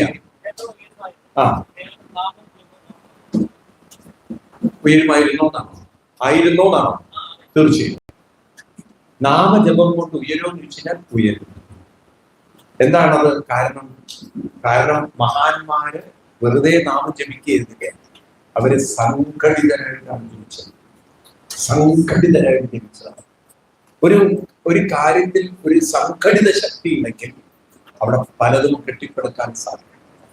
അതിന് ഉത്തമ ഉദാഹരണം, ഏറ്റവും നല്ല ഉദാഹരണം ശ്രദ്ധിക്കാൻ, നമ്മുടെയൊക്കെ വീടുകളിൽ പണ്ട് സന്ധ്യാനാമം ഉണ്ടായിരുന്നോ? അന്നത്തെ സന്ധ്യാനാമം കൊണ്ട് നടന്ന കാലഘട്ടത്തിൽ സന്ധ്യാനാമം കൊണ്ട് കുടുംബത്തിൽ തന്നെ ഒരു ഐക്യവും ഒത്തൊരുമയുണ്ടായിരുന്നോ? സത്യം പറയുന്നു. നിങ്ങളുടെയൊക്കെ വീടുകളിൽ പണ്ട് സഹോദരന്മാര് ഇന്ന് നമ്മുടെ കുട്ടികൾ കൊണ്ട് നടക്കുന്ന രീതിയിലുള്ള ഒരു ബന്ധമാണോ? കുറെ കൂടി ആത്മാർത്ഥമായ ഒരു ബന്ധമാണോ? പറയും. മനസ്സിലായി? ശബരിമല തന്നെ വേറൊരു ഉദാഹരണം. ഇന്ന് നമ്മൾ ഈ കാണുന്ന ശബരിമല, നമുക്ക് അയ്യപ്പസ്വാമിയോട് ഇത്രയും ഭക്തി ഉണ്ടാക്കിയത്, അങ്കിൾ കേൾക്കണേ, അയ്യപ്പസ്വാമിയോട് ഇത്രയും ഭക്തി ഉണ്ടാക്കിയത് കേവലം അവിടുത്തെ പൂജാതി കാര്യങ്ങൾ കൊണ്ടാണോ? അതോ ക്ഷേത്രങ്ങൾ തോറും ഉണ്ടായിരുന്ന ഭജനകളും 41 ദിവസം വ്രതവും നമ്മൾ ശബരിമലയ്ക്ക് പോയ ആ ഒരു അനുഷ്ഠാനവുമായിരുന്നു? പറയൂ. ആയിരുന്നു അല്ലയോ? ഇല്ല. നിങ്ങൾക്ക് മനസ്സിലായില്ലേ ഞാൻ പറഞ്ഞത്? ഇപ്പോഴത്തെ തലമുറയ്ക്ക് വേണ്ടി അയ്യപ്പസ്വാമിയോട് അത്രയും ആത്മാർത്ഥ ബന്ധമില്ലാത്തത്. കാരണം നമ്മൾ അമ്പലങ്ങളിലുള്ള ഭജനം വിട്ടു, 40 ദിവസം വ്രതം വിട്ടു, ശബരിമലയ്ക്ക് പോകുന്ന ആചാരാനുഷ്ഠാനങ്ങൾ മാറിപ്പോയി. ഇപ്പൊ ഇന്ന് കെട്ട് നടന്നിട്ട് നാളെ പോകുന്ന കാലമായി. മറ്റേത് 41 ദിവസം വ്രതം കൊണ്ടുപോയില്ലേ? ഞാൻ പറയുന്നത് നിങ്ങളുടെ ശാസ്താംകോട്ട അമ്പലം അടുത്തല്ലേ? ഉണ്ടായിരുന്നോ? ഈ ചടങ്ങുകളൊക്കെ ഉണ്ടായിരുന്നോ? അപ്പൊ നാമജപത്തിന് ഐക്യം ഉണ്ടാക്കാൻ പറ്റില്ലേ? നാമജപത്തിന് ശക്തി തരാൻ സാധിക്കില്ലേ? നാമജപത്തിന് സംസ്കാരം ഉണ്ടാക്കാൻ സാധിക്കില്ലേ? ഉണ്ടോ? ഇപ്പൊ നമുക്ക് എന്താ ഉള്ളത്? അമ്പലങ്ങളും പൂജകളും. എവിടെ ഉള്ള ഐക്യം? അമ്പലങ്ങളിൽ കക്കാൻ തുടങ്ങിയതിനു ശേഷം. പണ്ടും ശബരിമലയുണ്ട്. പണ്ട് ഇങ്ങനെ കക്കലും പൊടിക്കലുണ്ടായിരുന്നില്ല. കാരണം എല്ലാവരും അനുഷ്ഠാനത്തിലായിരുന്നു വന്നുകൊണ്ടിരുന്നത്. അവിടെ ചെല്ലുമ്പോൾ തന്നെ ആ ഒരു അനുഷ്ഠാനത്തിന് ശക്തി ഫീൽ ചെയ്യുന്നു. ഇന്നുള്ളതിന്റെ പകുതി സൗകര്യം ഉണ്ടാവും. പണ്ട് മതിക്ക് പോയാൽ എത്ര പേരുണ്ട്? അല്ലെങ്കിൽ ടോയ്ലറ്റ് പോലും ഇല്ലാത്ത കാലത്തായിട്ട് ശബരിമലയിൽ ഉണ്ടായിരുന്നില്ലേ? ആളുകൾ അവിടെ പോയി അവരെ ആരാധനയ്ക്ക് നടത്തി വന്നിട്ടില്ലേ? ശബരിമലയ്ക്ക് പണ്ട് പോവല്ലേ, അതൊരു വല്ലാത്തൊരു ഫീലിംഗ് ആയി. അച്ഛനും മറ്റൊക്കെ അമ്പലം ശബരിമലയ്ക്ക് പോകുമ്പോൾ ഒരു ഗൃഹാതുരത്ത് വീട്ടിൽ നിന്നൊരാള് ഒരു ദൈവികമായ എന്തൊരു ശക്തികൾ പോയത് പോലെയാണ്. ആണോ? ശരിയാണത്. ഫീൽ ചെയ്തൊരു കാലഘട്ടം എത്ര പേർക്ക് ഫീൽ ചെയ്തിരുന്നതൊക്കെ ഉള്ളിൽ ഇങ്ങനെ നോക്കുമ്പോ ഒരു എന്തോ ഒരു ഇല്ലേ, അവരാ തിരിച്ചു വരുമ്പം ആ ഒരു അനുഷ്ഠാനം പോകുന്നതിന്റെ ഒരു ദുഃഖമുണ്ടായിരുന്നു. അതുവരെയുള്ള ഒരു സന്തോഷവും ഒരു ശുദ്ധിയും വൃത്തിയും അല്ലെ വീടുകളിലൊക്കെ ഉണ്ടായിരുന്നു. അപ്പൊ നാമജപം കൊണ്ട് ശക്തിയില്ല. ഇന്നിപ്പോ ഈ രാമക്ഷേത്രം ഇങ്ങനെ ഉയർന്നു നിൽക്കുന്നത് ധാരാളം മഹാന്മാര് ശിഷ്യസമ്പത്തിനെ നാമജപം ജപിപ്പിച്ചവര്. പക്ഷെ കേരളീയ മനസ്സിലായില്ലേ? രാമ എന്നുള്ളതൊരു വികാര ശബ്ദമാണ് ഭക്തനെ സംബന്ധിച്ച്. ജയ് ശ്രീറാം എന്നുള്ളൊരു വിളി വന്നാൽ അതിൽ കഴിഞ്ഞു. മനസ്സിലാക്കണ്ടല്ലോ, ജയ് ശ്രീറാം എന്ന ഒറ്റ വിളി വന്നു, അതാണ് അവരെ സ്വാധീനം. അപ്പൊ എല്ലാവരും പോവാനുള്ള മൂടിലാണ് നമുക്ക് നിർത്താം. സർവത്ര ഗോവിന്ദനാമ സങ്കീർത്തനം. എല്ലാവരും നിവർന്നിരുന്ന് മനസ്സ് വർദ്ധിക്കുക. നല്ലൊരു മനോഭാവം തലമുറയെ നമുക്ക് വാർത്തെടുക്കണം. അതിനാണ് നമുക്ക് ശ്രമിക്കേണ്ടത്. ഒരു ക്ഷേത്രത്തിൽ പോയി തൊഴുതു പോകുന്ന സംസ്കാരമല്ല കുട്ടികൾക്ക് വേണ്ടത്, നാമജപത്തിന്റെ സംസ്കാരം. അതുപോലെ തന്നെ കുട്ടികൾക്ക് ആത്മീയമായ അറിവ് അവരെ ആറ്റിറ്റ്യൂഡ് ഉള്ളവരാക്കി മാറ്റേണ്ടതാണ്. അതൊക്കെ ആവട്ടെ ഇന്നത്തെ ഈ സംഘം അതിന് ഒരു കൂടുതൽ ഊർജവും ഒക്കെ കൊടുക്കാൻ നിങ്ങൾ എല്ലാവരും മുന്നിട്ട് അതിന് പ്രവർത്തിക്കണം. ഈ നാടിന് തന്നെ ഒരു മാറ്റം ഉണ്ടാക്കുന്ന ഒരു സത്സംഗമായി ഇത് മാറണം. കാരണം അത്ര ഡെഡിക്കേറ്റ് ചെയ്ത് ഡിവോട്ട് ചെയ്ത് അദ്ദേഹം നടത്തുന്നുണ്ട്. ഇനിയും കുട്ടികളെ ഇവിടെ എത്തിക്കണം. അമ്മമാരെല്ലാവരും കുട്ടികളെ ഇവിടെ കൊണ്ടുവരണം. കാരണം ആറ്റിറ്റ്യൂഡാണ് വലുത് എന്ന് നിങ്ങൾ തീരുമാനിക്കുകയാണെങ്കിൽ കുട്ടികളെ കൊണ്ടുവരും. അതല്ല അവരങ്ങനെ ജീവിച്ചോട്ടെ, അവരുടെ എക്സൈറ്റ്മെന്റിൽ ജീവിക്കും. ആ എക്സൈറ്റ്മെന്റിന്റെ ഇന്നത്തെ കർമ്മഫലമാണ് പത്രത്തിൽ കാണുന്ന ആത്മഹത്യകളുടെ തുടർച്ചയായ ഇതൊരു സോഷ്യൽ വൈറസ് ആണ്. നമ്മുടെ കുട്ടികൾ വൈറസ് ഉള്ളിൽ കയറിയവരാണ്. നമുക്ക് വേണ്ടത് സ്പിരിച്വൽ ഈസിംഗ് ആണ്, സ്പിരിച്വൽ കോൺഫിഡൻസ് ആണ്. വൈറസ് അല്ല നമുക്ക് വേണ്ടത്. ആ ജ്വരത്തിൽ നമ്മൾ പുറത്തു കൊടുക്കും. അതിനാണ് ഈ ക്ലാസ്, അതിനെല്ലാ സപ്പോർട്ടും നിങ്ങളുടെ എല്ലാവരും. നിങ്ങൾ ഞാൻ പറഞ്ഞതിനെ 10 പേരിലേക്ക് ഷെയർ ചെയ്ത് 10 പേരുടെ ഉള്ളിലേക്ക് അനുവർത്തിച്ച് 10 കുട്ടികളെങ്കിലും ഇവിടെ കൊണ്ടുവരാൻ സാധിച്ച് അങ്ങനെ നിങ്ങൾ പ്രയത്നിക്കണം. അങ്ങനെ നിങ്ങൾ ഇന്ന് വന്നതിന് അപ്പോഴാണ് ഒരു ഗുണമുണ്ടാകുന്നത്. നേരത്തെ ചോദിച്ചാൽ കർമ്മഫലം എന്താണെന്ന് വെച്ചാൽ ഇതാണ് കർമ്മം.